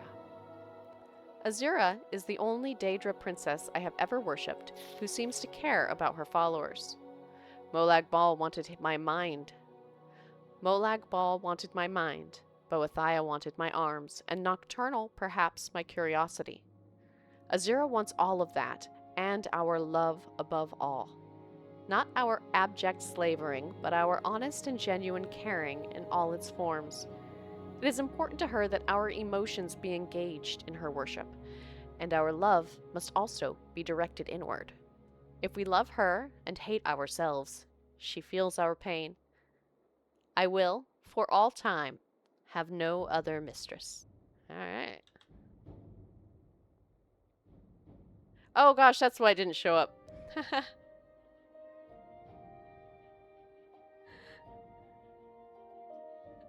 I totally forgot. When I'm reading, it stops the queue. And they won't pop up over me reading. Hey, Pyrus, welcome in. So what you just saw there was me attempting to show something, and it didn't work because I forgot I had it stopped. And then when I stopped reading, they all showed up at once. So a bunch of people did not just subscribe to me. How are you doing, Pyrus? I'm happy you're here. Anyway, Kittyfly, I hope you like the little... You got to see it 3 times that I tried it. That's the one that pops up if you subscribe. Oh, look! I've got more biography of Baron Zaya. I believe I've only read volume 2 in Morrowind. The Brothers of Darkness. Reflections on Cult Worship. The Wild Elves. Vampires of Vvardenfell. You enjoyed it a lot? I'm glad. Alright, I've got a bunch of books here. Now these two, if I remember correctly, they are quite long. So I'm gonna start at this end. And I'm gonna work my way towards the longer ones. I don't know how long these ones are. On Oblivion I don't think was all that long. Let me double check. Some of these I've read in Oblivion, but I don't remember if I've read them here. So, On Oblivion. Nope. I haven't read On Oblivion. Doing alright. You're sailing the 7th season Assassin's Creed Black Flag. You know, I've only played the one... There was a Greek Assassin's Creed, right? I think I played that one. Vampires! Yes, the Vampires of Vvardenfell. I should read that one next, right? That one also caught my eye. Thought Pyrus was sailing 7 Seas IRL. That would be cool. That would be cool. Reflections on Cult Worship and the Brothers of Darkness have also caught my eye. I'm not sure I've read the Vampires of Vvardenfell at all. And I want to check one more. I want to check the Wild Elves. Yeah, I want to check the Wild Elves. I'm pretty sure I haven't read that one either.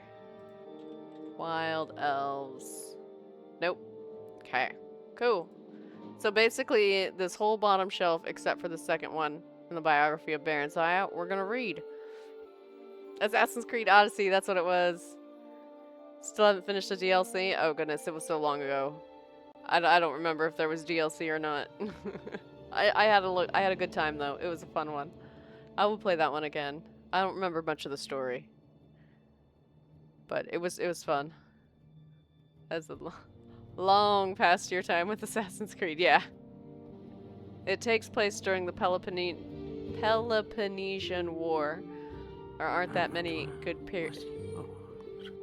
I can't talk. I can't talk today, and I'm planning to read. So let's see how this goes. I really did enjoy the setting for it too, though. A lot. It was a bunch of fun. All right, Vampires of Vvardenfell, Volume 1. Vampires of Vvardenfell, Volume 1. Excerpts. The violent antipathy of... I can't talk. The violent antipathy of Morrowind culture toward necromancy ensures that vampires are virtually unknown in Morrowind. The temple does not acknowledge the existence of Western vampire hunting orders. Nonetheless, interviews with temple officials persuade me that the Dunmer of Morrowind are experienced and knowledgeable in the handling of these menaces. On the other hand, they freely admit that even a large community of vampires might easily escape detection in the remote wastelands or in the subterranean labyrinths of abandoned strongholds and wizard towers. I didn't read this one already, right? Right? I didn't. Okay. It sounds familiar to me somehow, but alright. I haven't read it. The Ash Vampire of Ashlander legend is not undead. Sorceries and blessings affecting the undead reportedly have no effect on these creatures. No specimen has been examined, and no references have ever linked these legends with the known clans of Tamrielic vampires. Vvardenfell's 3 known bloodlines differ greatly in their approach to prey. The Quara bloodline features exceptional strength and endurance and attacks in a state of ecstatic frenzy. Aunde vampires are potent spellcasters seeking to hypnotize victims before feeding, while the swift and agile Burn clan victims prefer stealth and ambush, first poisoning the victim with a bite, then withdrawing to a safe distance, returning to feed only when the prey has weakened. It is supposed that vampirism is contracted from wounds received from a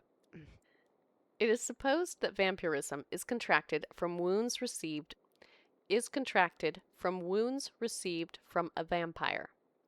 Since few victims survive vampiric attacks or feedings, the process of contracting the disease is little understood. Some have suggested that victims may willingly submit themselves to the will of a vampire, but no real evidence of this exists. Kittyfly, holy crap, thank you for the sub. The alert will go off when I'm done reading the book, as we've learned. Thank you for the sub. I really appreciate it. No, spoilers! Oh, sorry, I got the alert in the chat. I thought you would notice after the book. Oh, sorry. I do try to pay attention to chat and it popped up there. Ah. You're too nice, Kittyfly. You're so fly, kitty. No worries, no worries. Why am I saying no worries? Thank you for the sub. It is supposed that... No, I already read that bit. Did I? Yes, I read that. No real evidence exists. That's what I was at. During the incubation phase, lasting up to 72 hours, the vampirism disease exhibits no symptoms and may be cured by general spellcraft or cult blessings.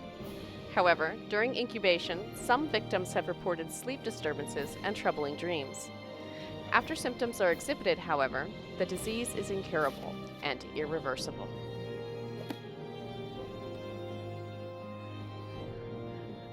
Oh my gosh, thank you for the sub, kitty. How was that? Sincerely though, thank you very much. I appreciate it. You gonna follow me and watch me? Alright, on Oblivion. Let's do that one, yeah. On Oblivion. On Oblivion by Morian Zanus. It is improper, however customary, to refer to the denizens of the dimension of Oblivion as demons. This practice probably dates to the Elysian doctrines of the First Era prophet Maruk, which, rather amusingly, forbade traffic with daemons and then neglected to explain what daemons were. Thank you for stopping by, Kitty. Have a great rest of your day. I had a great time hanging out with you, and I hope I see you next time. I will be streaming again on Tuesday. The Pocket Guide of the Empire is interesting. And it's changed. Yes, I know some of them have changed, so that's good to know that it has. I'm double checking to make sure I haven't already read this one here. I haven't. Alright. You're gonna follow me and watch me. IRL? Well, that's a bit weird. But as long as you mean IRL on Twitch alone in Dystopia, then that's fine. Welcome to the stream. Hope you enjoy. I'm just starting to read this book. So I want to do a quick double check that I hadn't read it already. And I have not read it in Morrowind yet, so I'm going to continue. It is most probable that daemon is a misspelling or etymological rendition of Daedra, the old elven word for those strange, powerful creatures of uncertain motivation who hail from the dimension of Oblivion. Daedra is actually the plural form. The singular is Daedroth. In a later tract by King Hael the Pious of Skyrim, almost 1,000 years after the publication of the original doctrines, the evil machinations of his political enemies are compared to the wickedness of the demons of Oblivion. Their depravity equals that of Sanguine itself. They are cruel as Boethiah, calculating as Molag Bal, and as mad as Sheogorath. Hael the Pious thus long-windedly introduced 4 of the Daedra lords to written record. But the written record is not, after all, the best way to research Oblivion and the Daedra who inhabit it. Those who traffic with daemons seldom wish it to be a matter of public account. Nevertheless, scattered throughout the literature of the First Era are diaries, journals, notices for witch burnings, and guides for Daedra slayers. These I have used as my primary source material. They are at least as trustworthy as the Daedra lords I have actually summoned and spoken with at length. Apparently, Oblivion is a place composed of many lands, thus the many names for which Oblivion is synonymous. Cold Harbor, Quagmire, Moonshadow, etc. It may be correctly supposed that each land of Oblivion is ruled over by one prince. The Daedra princes, whose names appear over and over in the ancient records, though this is not an infallible test of their authenticity or explicit existence, to be sure, are the aforementioned Sanguine, Boethiah, Molag Bal, and Sheogorath, and in addition, Azura, Mephala, Clavicus Vile, Vvardenfell, Malakath, Hormius, or Hermaeus, or Hermias, or Herma. There seems to be no one accepted spelling. Mora, Namira, Chigalag, Nocturnal, Mehrunnstegen, and Periite. From my experience, Daedra are a very mixed lot. It is almost impossible to categorize them as a whole except for their immense power and penchant for extremism. Be that as it may, I have here attempted to do so in a few cases, purely for the sake of scholastic expediency.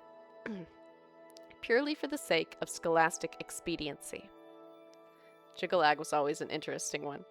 Yes, for sure. We don't gotta worry about Chigalag anymore, because now Chisa, my character in Oblivion, is Sheogorath and has dealt with Chigalag. Mehrunnstegen, Molag Bal, Periite, Boethiah, and Vvardenfell are among the most consistently demonic of the Daedra, in the sense that their spheres seem to be destructive in nature. The other Daedra can, of course, be equally dangerous, but seldom purely for the sake of destruction, as these 5 can. Nor are these previous 5 identical in their destructiveness. Mehrunnstegen seems to prefer natural disasters, earthquakes and volcanoes, for venting his anger. Molag Bal elects the employment of other Daedra, and Boethiah inspires the arms of mortal warriors. Periite's sphere seems to be pestilence, and Vvardenfell's torture. Yeah, but he's free now. But isn't he free as, like, his sane self? And good and ordered or something? I don't remember. Maybe not good, but sane. In preparation for the next installment in this series, I will be investigating two matters that have intrigued me since I began my career as a Daedra researcher. The first is on one particular Daedroth, perhaps yet another Daedra prince, referred to in multiple articles of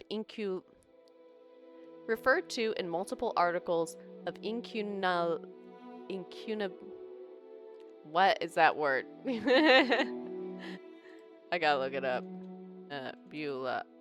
I need pronunciation. Pronounce it for me. It is pronunciation. Incunabula. Incunabula. Okay. Incunabula. Incunabula. Have I played this game before? No, I've never played Morrowind before. I've played Skyrim and I've played Oblivion, but I've never played Morrowind. Incunabula. Let me get this sentence out real quick before I forget how to say that word. The first is one particular Daedroth, perhaps yet another Daedra prince, referred to in multiple articles of Incunabula as Hircine. Hircine has been called the huntsman of the princes and the father of man-beasts, but I have yet to find anyone who can summon him. Okay, got that Incunabula out. Did I read all the books in those games? I'm working on finishing reading all the books in Oblivion right now. So sometimes when I'm not playing Morrowind, I'll be playing Oblivion instead to get the books read.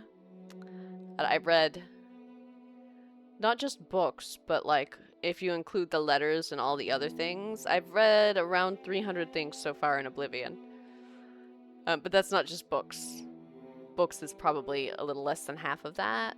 Around half. Somewhere in there. Yeah, I'm gonna, I guess, try and do the same thing in Morrowind. Right now my character in Oblivion is literally just going around trying to find all the books. Because I want to read them all. I think Daggerfall might have even more books. Well, I'm planning to play Daggerfall next.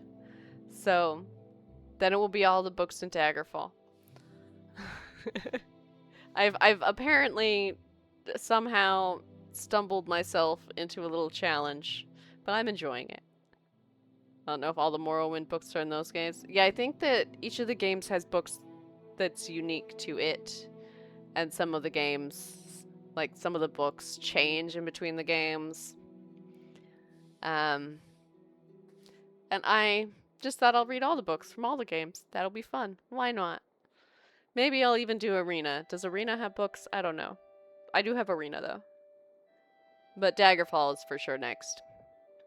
Oh, I could probably spend years trying to find everything in Daggerfall. It's so big. Alright, where was I at? Here's seeing called No One Can Summon Him.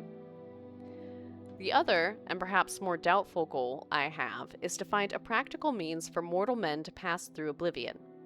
It has always been my philosophy that we need only fear that which we do not understand, and with that thought in mind, I ever pursue my objective.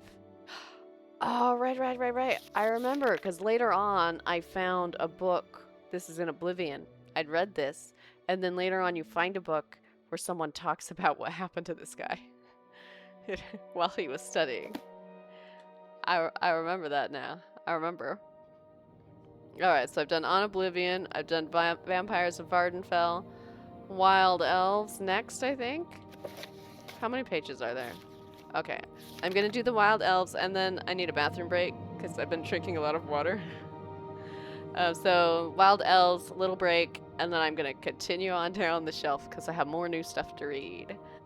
Yay for streams that are basically all reading. On Wild Elves, by Kirjo Chorvak.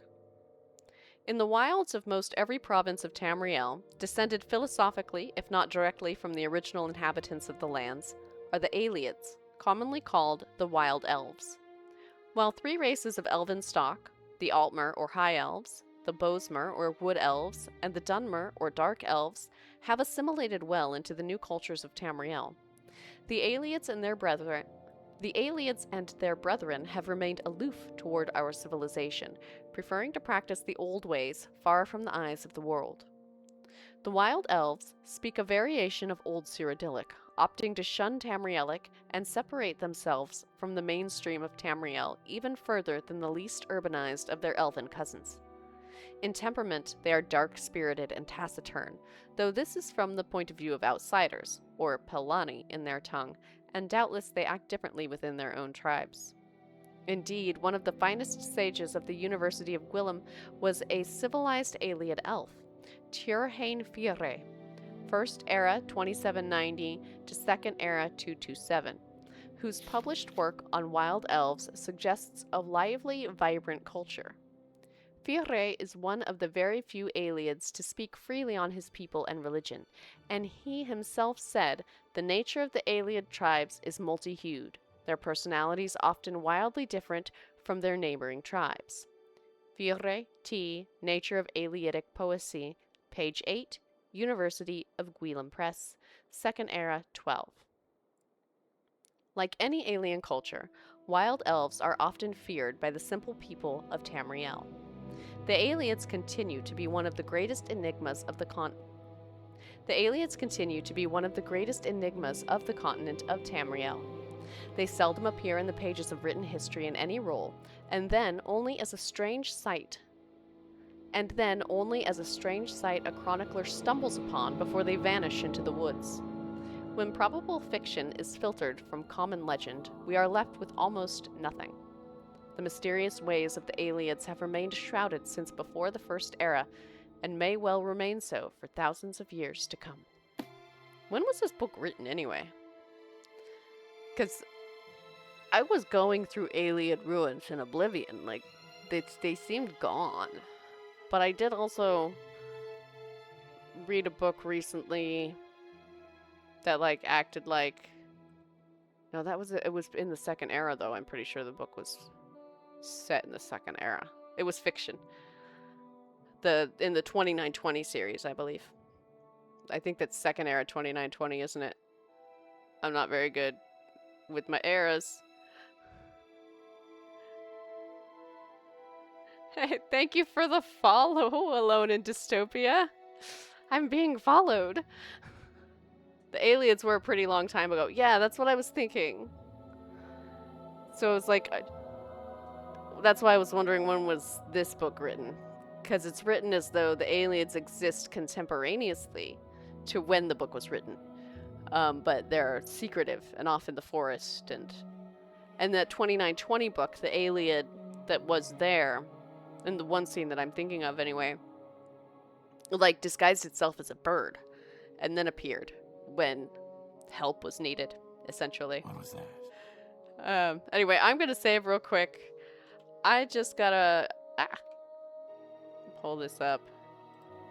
I gotta take a little break. I'm just gonna set it. I'm gonna set the timer for 10 minutes, but it'll probably be much less than that. I'm probably just gonna go to the restroom and then run right back. But ads will start in about a minute or so as well, just to turn the pre-rolls off for the next hour. Was that Glarthir? Yes, that was Glarthir. He says, I'm being followed. Watched. Pyrus, you thinking it's just info passed down orally since the humans were the workforce of the Ayleids, so they'd probably have very detailed info on their rituals and stuff. Interesting. I don't know. Maybe they do exist. Maybe the Ayleids are like Sasquatch. Like, they're out in the woods and nobody sees them because they're very secretive. Could be. Ayleids are Sasquatch. New theory. All right, I'll be right back.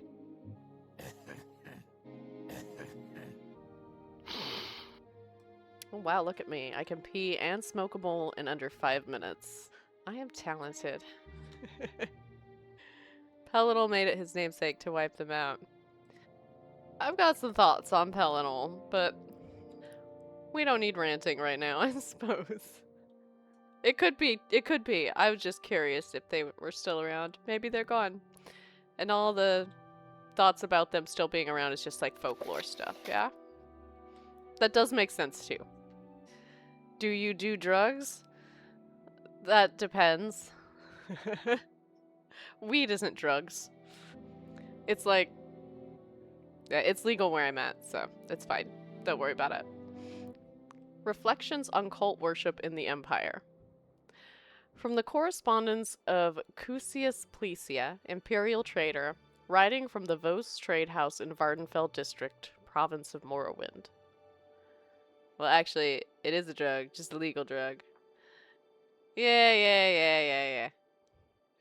But when people say things like, do you do drugs? And you think of drugs, like, people aren't thinking of alcohol, right?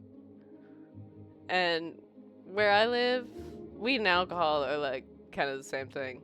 Except weed is cooler, because people who smoke weed are way chiller than people who drink alcohol, usually. So I'm just gonna go ahead and read, as I believe Twitch actually discourages significant talk along this topic.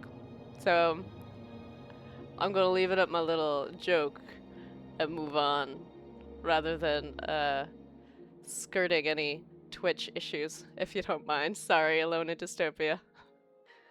I have noted that Heartlanders like myself, and assimilated imperial citizens of other races, tend to impersonal and formal relationships with their gods and spirits. For us, cults are first and foremost social and economic organizations. We typically think of the 8 divines in the most abstract terms, as powerful but indifferent spirits to be propitiated, and do not think of their relationships as personal. Notable exceptions include minor charismatic subcults of Akatosh and Dibella. The imperial cult of Tiber Septim also has a significant charismatic subcult. Thanks, Alone in Dystopia. And sorry again. Twitch rules, you know. With the exception of the Elysian Order, which Heartlanders regard as a dark age, religious cults have played only minor parts in Heartlander and Imperial history. The Septim Emperors have made it a policy to limit the influence of cult authorities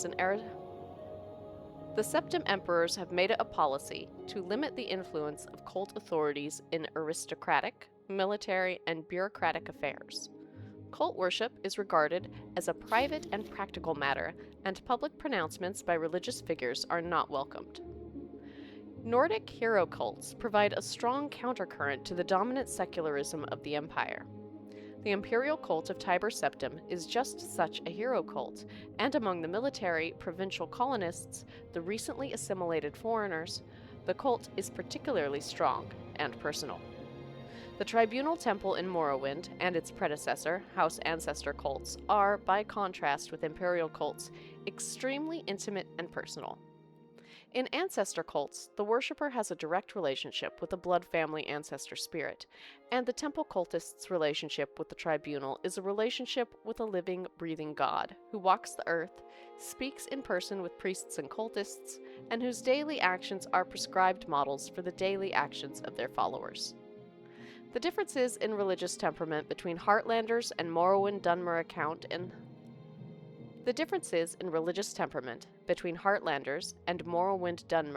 account in large part for consistent political and social misunderstandings between the two cultures.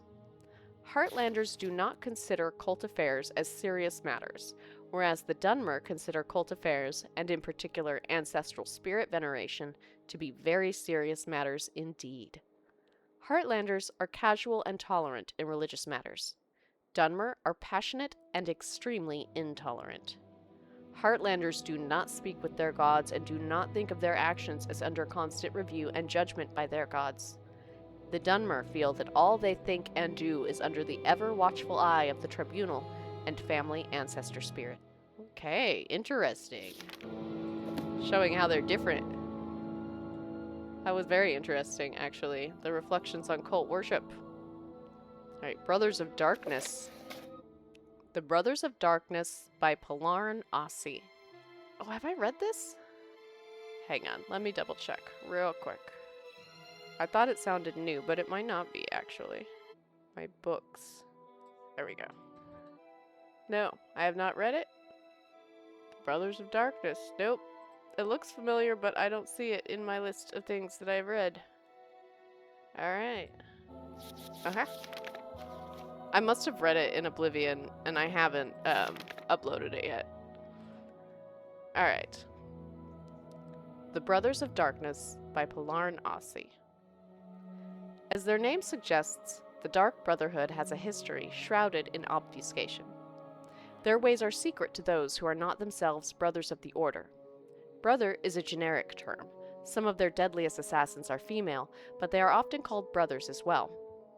How they continue to exist in shadow, but be easily found by those desperate enough to pay for their servants. Oh my goodness. But be easily found by those desperate enough to pay for their services is not the least of the mysteries surrounding them. The Dark Brotherhood sprang from a religious order, the Morag Tong, during the Second Era. The Morag Tong were worshippers of the Daedra spirit Mephala, who encouraged them to commit ritual murders. In their early years, they were as disorganized as only obscure cultists could be. There was no one to lead the band, and as a group, they dared not murder anybody of any importance. This changed with the rise of the Night Mother. All leaders of the Morag Tong, and then afterward the Dark Brotherhood, have been called the Night Mother. Whether the same woman, if it even is a woman, has commanded the Dark Brotherhood since the Second Era is unknown. What is believed is that the original Night Mother developed an important doctrine of the Morag Tong.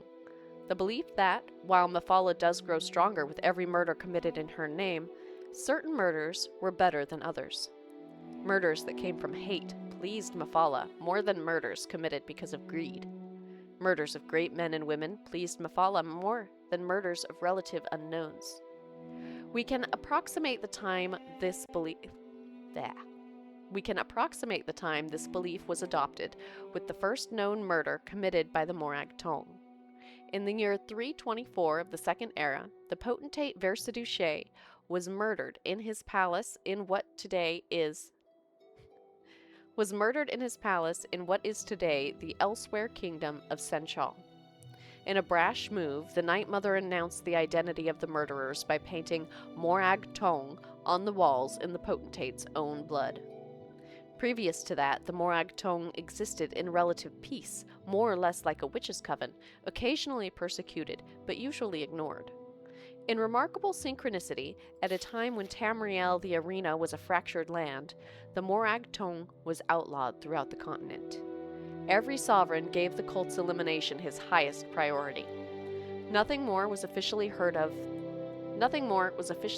them for 100 years. It is more difficult to date the era when the Morag Tong re-emerged as the Dark Brotherhood, especially as other guilds of assassins have sporadically appeared throughout the history of Tamriel. The first mention of the Dark Brotherhood that I have found is from the journals of the Blood Queen, Arlimahera. The first mention of the Dark Brotherhood that I have found is from the journals of the Blood Queen Arlimahera of Hegath. She spoke of slaying her enemies by her own hand, or if necessary, with the help of the Night Mother and her Dark Brotherhood, the secret arsenal my family has employed since my grandfather's time. Arlimahera wrote this in Second Era 412, so one can surmise that the Dark Brotherhood had been in existence since at least 360 if her grandfather had truly made use of them.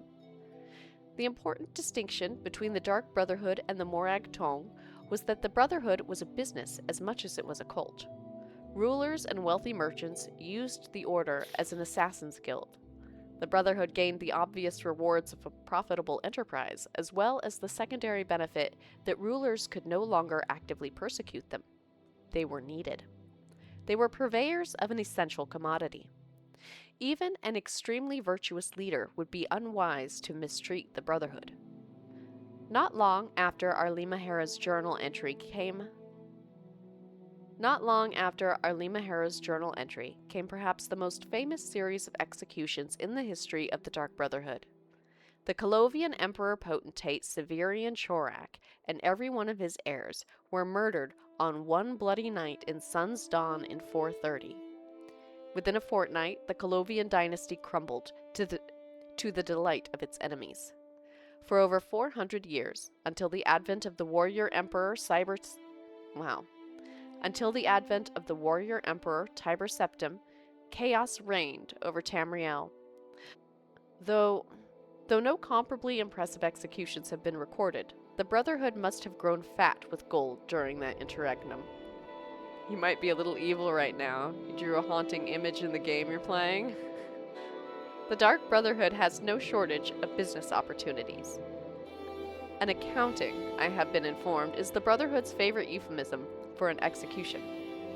While they are officially considered an unlawful organization in every corner of the Empire, like the Thieves' Guild, they are almost as universally tolerated.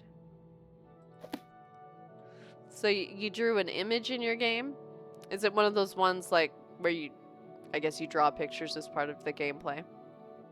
Do I want to do biographies of Baron Zion now, or do I want to see what other books there are? I want to see what other books first. The people who left to form the Dark Brotherhood are the people who follow the original rules. I read another book. Oh, and now I can't keep straight if I read it in Oblivion or in Morrowind. But I did read another book that suggested they both exist at the same time, and not that the one like turned into the other, but that it was more like a doctrinal schism in a religion, if that makes sense. And yeah, like you said, Pyrus, that the Dark Brotherhood are still worshipping like the original god, but it must have been in Morrowind that I read this. But the Morag Tong have turned to worshipping dark elf thing that I don't quite understand yet, but I'll get it down. Alright, so ABCs for Barbarians. That's a new one for me. I've read the Pig Children. Vivec and Mephala. Have I read the Pig Children in Morrowind? See, that's the question. Oh my goodness. Pig. No, I read it in Oblivion. Okay, so I haven't read the Pig Children here. Vivec and Mephala. I have read that one. Oh, there's a bunch of stuff here. Vampires of Vvardenfell. No, that's one again. That's the same one I've already read.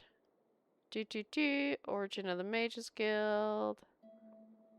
Changed Ones. Children of the Sky. The Yellow Book of Riddles. I've read a book of riddles, but was it yellow? ABCs for Barbarians is a good one. Alright, let's give that one a try. I love this. Yes, please. A is for Atronach. B is for Bungler's Bane. C is for Comberry. And that's where it ends. It didn't say it was the A through Z's, did it? Oh, you made a scary pixelated image in a kid's game? Well, don't scare the kids, Captain. So I think that might have been her favorite book so far, just for herself, but not for her sister. You said it was a good one, not a long one. You weren't wrong. It was a good one. It was a good one. The Mysterious Akavir. Alright, I should just start on... I guess I started here, so I'll keep going. I guess it'll be The Pig Children. The Pig Children by Tyston Bane.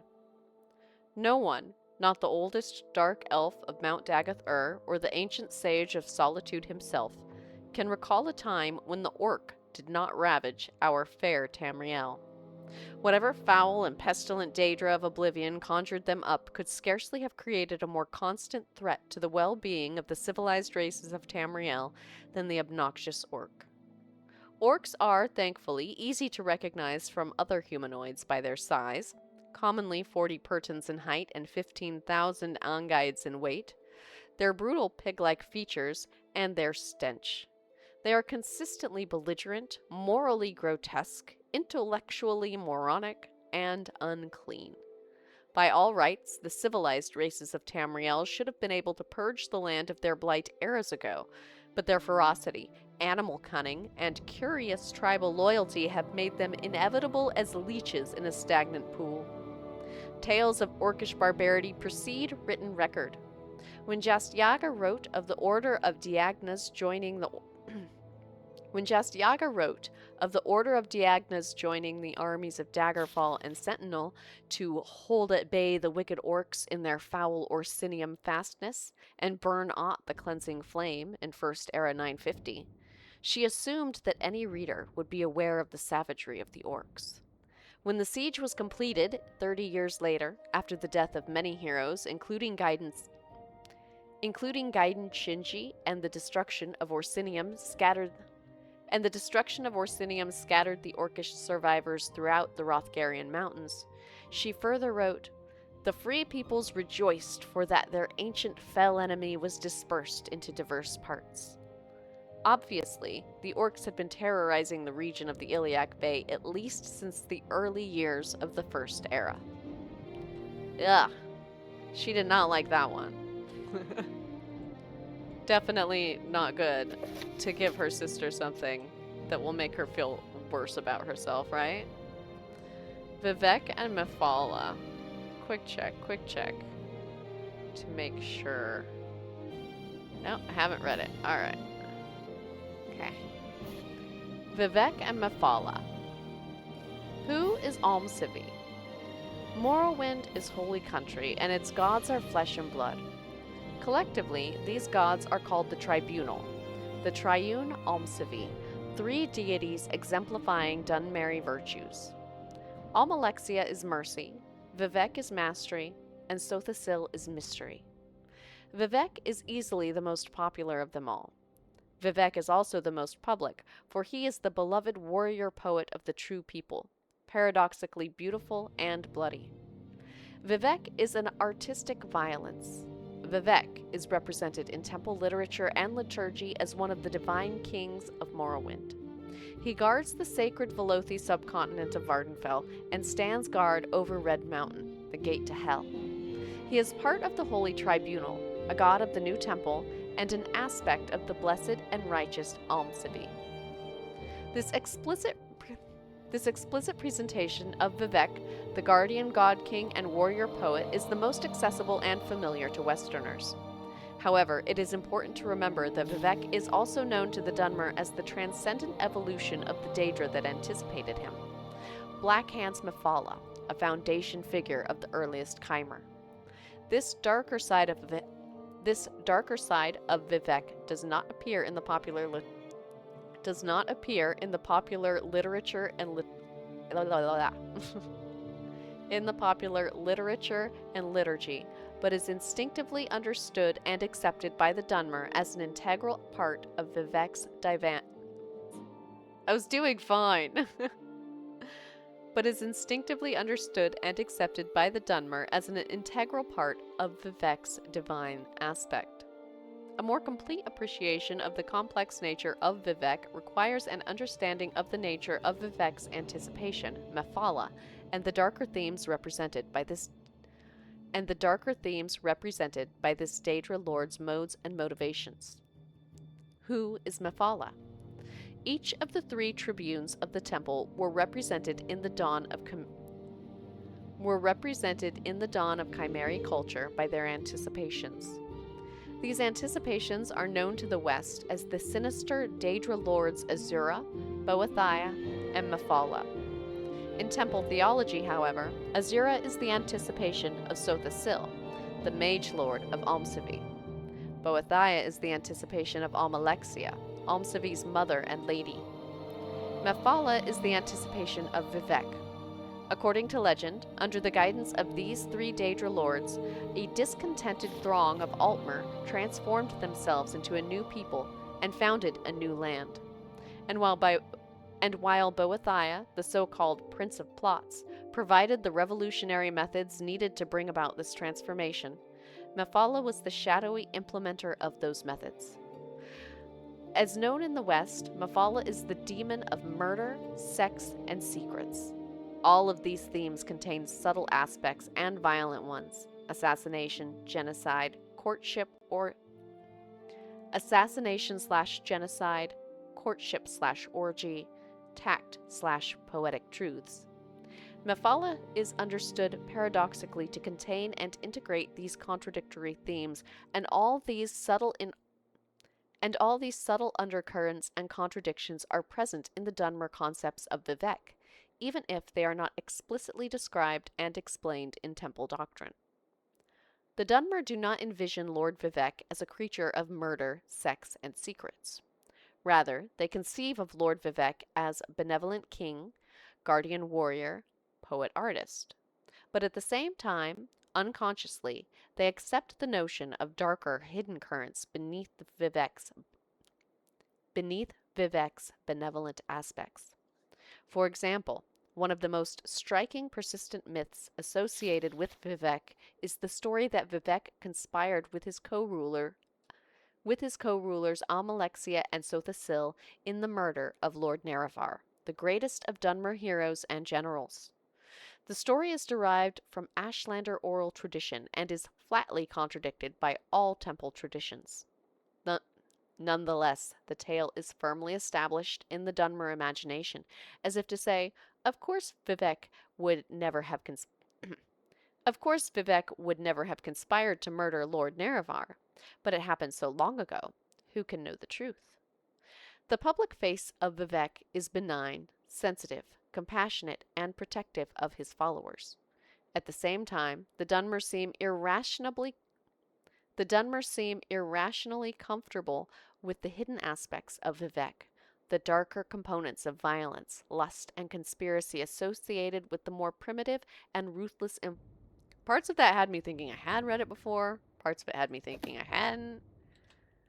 I wonder if that's one of the books that maybe changed. Vivec and Mephala. Gods and Worship, True Nature of Orcs. Done that. Frontier Conquest. I'm pretty sure I read Frontier Conquest. Pretty sure I did that one. Yeah. Did that one. Aedra and Daedra. Yes. Origin of the Mages Guild. That one I'm not sure. No, I haven't. Alright. A little bit of water. Then Origin of the Mages Guild. It's weird how after Oblivion they got rid of pictures in books. Some of the books have more pictures. The Firmament had more pictures in Oblivion. Oh wait, you said after Oblivion. So Skyrim didn't have any pictures? Was there no pictures in the Firmament? Yeah, I misread what you said. Well, it's been so long since I played Skyrim. I played it like when it came out. So I'll have to play that one maybe after Daggerfall. We'll see. It might be Arena, it might be Skyrim after Daggerfall. There might be some maps that are pictures in Skyrim, but you can't recall a single book with pictures. Well, we'll find out eventually, won't we? Stick around long enough and we will. Origin of the Mages Guild by the Archmage Solarth. The idea of a collection of mages, sorcerers, and assorted mystics pooling their resources and talents for the purpose of research and public charity was a revolutionary concept in the early years of the Second Era. The only organization then closest in aim and structure to what we know today as the Mages Guild was the Psijic Order of the Isle of Artaeum. At the time, magic was something to be learned by individuals, or, at most, within intimate covens. Mages were, if not actually hermits, usually quite solitary. The Psijic Order served the rulers of the Somerset Isle as counselors and chose its members through a complex, ritualized method not understood by outsiders. Its purposes and goals likewise went unpublished, and detractors attributed the worst evils as the source of the Order's power. Actually, the religion of the Old Order could be described as ancestor worship, an increasingly unfashionable philosophy in the Second Era. When Venus Galerian, a Psijic of Artaeum and student of the famed Yachisis, began collecting magic users from around Somerset Isle, he attracted the animosity of all. He was operating out of the urban center of Firsthold, and there was a common, and not entirely unfounded, attitude that magical experiments should be conducted only in unpopulated areas. Even more shocking, Galerian proposed to make magical items, potions, and even spells available to any member of the general public who could afford to pay. No longer was magic to be limited either to the aristocracy or intelligentsia. Galerian was brought before Yachisis and the king of Firsthold, Rylus XII, and made to state the intentions of the fraternity he was forming. The fact that Galerian's speech to Rylus and Yachisis was not recorded for posterity is doubtless a tragedy, though it does afford opportunity for historians to amuse one another with speculations about the lies and persuasions Galarian might have used to found the ubiquitous organization. The charter, at any rate, was approved. Almost immediately after the guild was formed, the question of security had to be addressed. The Isle of Artaeum did not require force of arms to shield it from invaders. When the Psijic Order does not wish someone to land on the Isle, it and all its inhabitants simply become insubstantial. The new Mages Guild, by contrast, had to hire guards. Galarians soon discovered what the Tamrielic nobility has known for thousands of years. Money alone does not buy loyalty. The Knightly Order of the Lamp was formed the following year.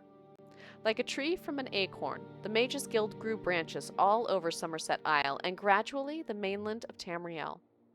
There are numerous records of superstitious or sensibly fearful rulers forbidding the guild. There are numerous records of superstitious or sensibly fearful rulers forbidding the guild in their domains, but their heirs or heirs' heirs eventually recognized the wisdom of allowing the guild free rein. The Mages Guild has become a powerful force in Tamriel, a dangerous foe if a somewhat disinterested ally. There have been only a few rare incidents of the Mages Guild actually becoming involved in local political struggles. On these occasions, the Guild's participation has been the ultimate decider in the conflict. As begun by Venus Galarian, the Mages Guild as an institution is presided over by a supreme council of 6 archmagisters. Each guild hall is run by a guild magister, assisted by a twofold council. The master... Oh no. How was that word said again? Incunabula. Good thing I still have the page up. Each guild hall is run by a guild magister, assisted by a twofold council. The master of Incunabula and the master at arms. The master of Incunabula presides over an additional council of 2 mages, the master of Academia and the master of Scry. The master at arms also has a council of 2, the master of Initiates and Palatinus.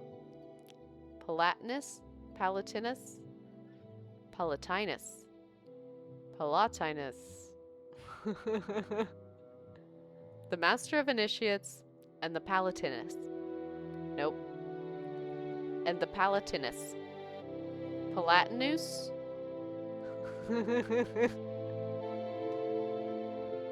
The Master of Initiates and the Palatinus. I don't know. I don't know what's right. And that doesn't look like a real word. If I look it up. Why does it have to give me weird words? I don't think it's real. Palatinus. Palatinus. Alright. The Master of Initiates and the Palatinus, the leader of the local chapter of the Order of the Lamp. One need not be a member of the Mages Guild to know that this carefully contrived hierarchy is often nothing more than a chimera. As Venus Galarian himself said bitterly, leaving Tamriel to travel to other lands, the guild has become nothing more than an intricate morass of political infight. Okay. So other than learning that I am a linguist who doesn't actually seem to know my native language or words in it, I think Bashla might have learned to check if the Mages Guild has any more work for, you know, people who can bash. You know, people with big hammers. Yeah? Okay. Will do. 1 sec. Alright, sorry about that. Back to it. There was another Nchunak's Fire and Faith. This one I know is new. Like, I don't recognize this title at all. Nchunak's Fire and Faith. This book is a translated account of Nchunak's travels among the various colonies of the Dwemer, explaining the theories of Kagranok. I made an inquiry as to the state of enlightenment among the people he spoke for. He answered that with respect to the theories of Kagranok, there was but one scholar near who could guide the people through the maze that leads to true understanding. He informed me, however, that in Karaka, the precepts of Kagranok were taught. He informed me, however, that in Karaka, the precepts of Kagranok were taught. He said that nothing pleased him more than to see the Dwemer of Karaka, the most learned people in the world, studying Kagranak's words and giving consideration to their place in the life to come, and whether neither planar division, nor the numeration of amnesia, nor any other thing of utility was more valued than the understanding of the self and its relationship to the heart. I was gracious enough to receive this as a high compliment, and, removing my helm, I thanked him and departed with an infinity of bows. Interesting. Nchunak's Fire and Faith. Mysterious Akavir. I definitely read this one in Oblivion, but I don't think I read it here. Mysterious Akavir. Akavir means Dragonland. Tamriel means Dawn's Beauty. Atmora means Elder Wood. Only the Red Guards know what Yokuda ever meant. Only the Red Guards know what Yokuda ever meant. Meant, not mint. Don't have the pen merger. Stop talking like I do, mouth. Only the Red Guards know what Yokuda ever meant. Akavir is the kingdom of the beasts. No men or mare live in Akavir, though men once did. These men, however, were eaten long ago by the vampiric serpent folk of Tseisai. Had they not been eaten, these men would have eventually migrated to Tamriel. The Nords left Atmora for Tamriel. Before them, the elves had abandoned Aldmaris for Tamriel. The Red Guards destroyed Yokuda so they could make their journey. All men and mare know Tamriel is the nexus of creation, where the last war will happen, where the gods unmade Lorcan and left their adamantine tower of secrets. Who knows what the Akaviri think of Tamriel, but ask yourself, why have they tried to invade it 3 times or more? There are 4 major nations of Akavir: Kemel, Tseisai, Tongmo, and Kapotun. When they are not busy trying to invade Tamriel, they are fighting with each other. Kemel is snow hell. Demons live there, armies of them. Every summer they thaw out and invade Tongmo, but the brave monkey folk always drive them away. Once Adasum Dir Kemel, a king among demons, attempted to conquer Morrowind, but Almalexia and the Underking destroyed him at Red Mountain. Tseisai is Snake Palace, once the strongest power in Akavir before the Tiger Dragon came. The Serpent Folk ate all the men of Akavir a long time ago, but still kind of look like them. They are tall, beautiful, if frightening, covered in golden scales, and immortal. They enslave the goblins of the surrounding isles who provide labor and fresh blood. The holdings of Tseisai are widespread. When natives of Tamriel think of the Akaviri, they think of the Serpent Folk, because one ruled the Cyrodiilic Empire for 400 years in the previous era. He was potentate Versidouche, assassinated by the Morag Tong. Tongmo is the Thousand Monkey Isles. There are many breeds of monkey folk, and they are all kind, brave, and simple, and many are also very crazy. They can raise armies when they must, for all of the other Akaviri nations have, at one time or another, tried to enslave them. They cannot decide who they hate more, the snakes or the demons, but ask one and he will probably say snakes. Though once bitter enemies, the monkey folk are now allied with the tiger folk of Kapotun. Kapotun is the tiger dragon's empire. The cat folk here are ruled by the divine Toshraka, the tiger dragon. They are now a very great empire, stronger than Tseisai, though not at sea. After the serpent folk ate all the men, they tried to eat all the dragons. They managed to enslave the red dragons, but the black ones had fled to, then, Potun. A great war raged, which left both the cats and the snakes weak, and the dragons all dead. Since that time, the cat folk have tried to become the dragons. Toshraka is the first to succeed. He is the largest dragon in the world, orange and black, and he has very many new ideas. First, Toshraka says, is that we kill all the vampire snakes. Then, the Tiger Dragon Emperor wants to invade. Tamriel. I like how that last bit's written in a... Well, I guess kind of it's all written a bit present tense. But like we're waiting for Toshraka. Is that implying that all the dragons that we know come from cats? So like they're related to Khajiit. Look at this again. The cat folk tried to become dragons and Toshraka succeeded. Yeah. So dragons are Khajiit and dragons are related? I think the Khajiit lore is more of a meme. I don't know. They wrote it in a book. Would they have written it in a book if it wasn't true? Would people do that in Tamriel? Just go to books and tell lies? The dragons from Skyrim have existed a lot longer. No, they're cats. Official now. They're cats. Dragons are cats. I've got the changed ones, which is about the Chimer, if I remember that. Children of the Sky. And the Yellow Book of Riddles. I do not have time, I think, before I want to end the stream, to read the biography of Baron Zaya. If I remember correctly, one of those two remaining books, after I edited it down, that's so hard to say, edited it down in YouTube last time, was still like over 40 minutes long. So, just one of them. If I remember right. Was it the biography or was it the real Baron Zaya? Oh, it's the biography. Never mind. Those ones are short. I should have just read those ones. I'm wrong. I was thinking it was the real Baron Zaya. Those ones are long. One of them in Oblivion was over 60 pages. And that was the one that was like 40 or some odd minutes long, edited down on YouTube. So Alduin is firstborn of Akatosh, not some cat, lol. Well, maybe. So we know that mortals can ascend to godhood.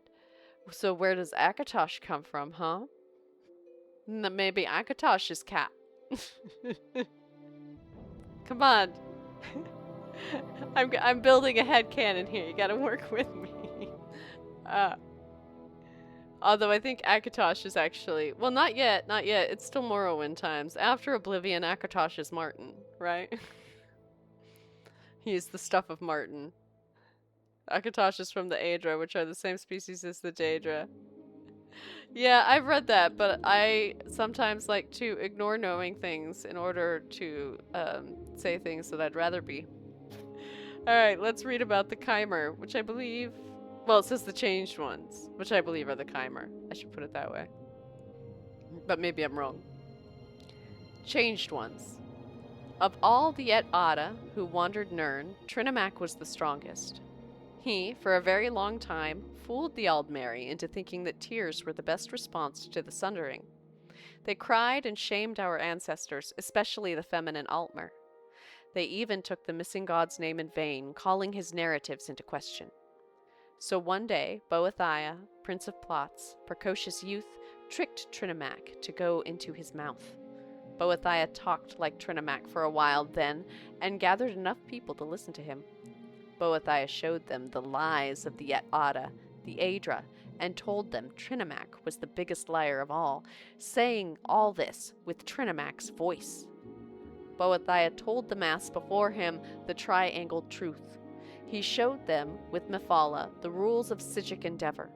He taught them how to build houses and what items they needed to bury in the corners. He demonstrated the right way to wear their skin. He performed the way to walk to achieve an exodus. Then Boethiah relieved himself of Nchunak right there on the ground before them all to prove all the things he said were the truth. It was easy then for his new people to become the changed ones. Oh, okay. So it wasn't the Chimer. It was the orcs. The Audist cannot ignore what is for what they want to be. I don't know. This Audist can. So let's see here. Children of the Sky. Oh, I forgot to end the one and start the new one. Children of the Sky. Nords consider themselves to be the children of the sky. They call Skyrim the throat of the world because it is where the sky exhaled on the land and formed them. They see themselves as eternal outsiders and invaders, and even when they conquer and rule another people, they feel no kinship with them. The breath and the voice are the vital essence of a Nord. When they defeat great enemies, they take their tongues as trophies. These are woven into ropes and can hold speech like an enchantment. The power of a Nord can be articulated into a shout, like the kiai of an Akaviri swordsman. The strongest of their warriors are called tongues. When the Nords attack a city, they take no siege engines or cavalry. The tongues form a wedge in front of the gatehouse and draw in breath. When the leader lets it out in a kiai, the doors are blown in and the axemen rush into the city. Shouts can be used to sharpen blades or to strike enemies. A common effect is the shout that knocks an enemy back or the power of a command. A strong Nord can instill bravery in men with his battle cry, or stop a charging warrior with a roar. The greatest of the Nords can call to specific people over hundreds of miles, and can move by casting a shout, appearing where it lands. The most powerful Nords cannot speak without causing destruction. They must go gagged and communicate through a sign language and through scribing runes. The further north you go into Skyrim, the more powerful and elemental the people become, and the less they require dwellings and shelters. Wind is fundamental to Skyrim and the Nords. Those that live in the far wastes always carry a wind with them. Carrying a wind with you sounds funny. See, where was this lore in Skyrim? Right? I read that in Oblivion as well, and I remember thinking, this is like way more detailed. And also, in Oblivion, Martin is like Dragonborn because he's an Emperor bloodline thing, right? But he never thumed anybody. He had magic, but he didn't thum or kiai. He did neither of those things. Alright, the Yellow Book of Riddles. I'm excited. I think I will have time to read the other 2 books. And then I can, if there's no upstairs, finish out the bookstore. Well, then I have to see what books the bookseller has for sale. Alright. The Yellow Book of Riddles. Oh, I think this is a different one. And also the answers are backwards. There were also no dragons. Oh, does it take there being dragons to unlock your Thu'um? And in fairness to Martin, he became dragon. I didn't see him use the Thu'um then, but maybe I guess he did. Yeah, he went rah and shot fire out of his mouth. So yeah, there we go. Martin Thu'um. Good job. Yeah, he becomes the avatar of Akatosh, which is a dragon. Ah! Right! Because the Greybeards could use their Thu'ums. You're correct, Alone in Dystopia. That is correct. It's almost as if the lore is inconsistent, because the lore in these books was just written by people who was trying to learn it, or who had some sort of agenda when they were writing it. And maybe the lore in the game is like an unreliable narrator. Which is why I feel free to make up silly theories on a whim when I want. Because the game itself is an unreliable narrator. This lore, none of it can be relied on to be accurate. Another book could come along later that contradicts it, because it's all... What is it? It's stuff that's put together from the past, which of course has been translated, which of course means that it's going to be translated according to the views of whoever did the translating. A lot of things are being written for a particular purpose. Yeah, I love it. I love it. I love that it's not reliable, you know, that what I'm learning in the books. Sometimes it is, but, you know, the little bits and pieces of unreliability sneak in there, and I love it. SSG, welcome in. Good to see you. How are you? I'm just getting ready to read this book of riddles. And then I think it's going to be biography of Baron Zaya, which I'm not sure if I've read any of that. I should check. I'll check which volumes I've read when I'm done with this one. I am doing so great. I'm having a great time. It's been mostly a reading stream. Oh, have a good sleep. Sleep is so great. Thank you for stopping by. I always appreciate having you here. So let's read The Yellow Book of Riddles. For earnest pleasure and the strengthening of the mind, the author here collects all that he has learned of the art of riddling by dint of diligent study and through years of discourse with others of similar inclination. One moment. Alright, sorry about that. It's my grandma. Okay, The Yellow Book of Riddles. For earnest pleasure and the strengthening of the mind, the author here collects all that he has learned of the art of riddling by dint of diligent study and through years of discourse with others of similar inclination. W Grandma, yeah, Grandma's getting hungry, so I'll have to make her some food pretty soon. So we'll see. I might put off Biography of Baron Zaya until Tuesday, and go after this book so that I can make her some food. It's lunchtime. Lunchtime for Grandma. Grandmas are the greatest. The posing and puzzling of riddles is a convention of polite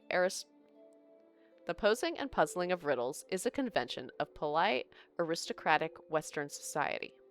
Nobles and social aspirants collect books of riddles and study them, hoping thereby to increase the chances of their appearing sly and witty in conversation. A metal neither black nor red, as heavy as man's golden greed. What you do to stay ahead, with friend or arrow or steed. The answer, lead.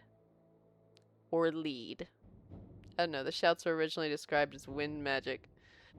See, that's the thing, you can't rely on the descriptions in the books. It's people's opinions, and they study it scientifically too, so it's also discoveries. I love it though. I love the unreliability. It's not a complaint on my end. A man says, if you lie to me, I will slay you with my sword. If you tell me the truth, I will slay you with a spell. What must you say to stay alive? The answer, you will slay me with a sword. Makes sense? A bosmer was slain. The Altmer claims the Dunmer is guilty. The Dunmer says the Khajiit did it. The Orc swears he didn't kill the bosmer. The Khajiit says the Dunmer is lying. If only one of these speaks the truth, who killed the bosmer? The answer, the Orc. Why's it got to be the Orc, huh? Why's it gotta be the Orc? Bashla didn't really like that one because it confused her.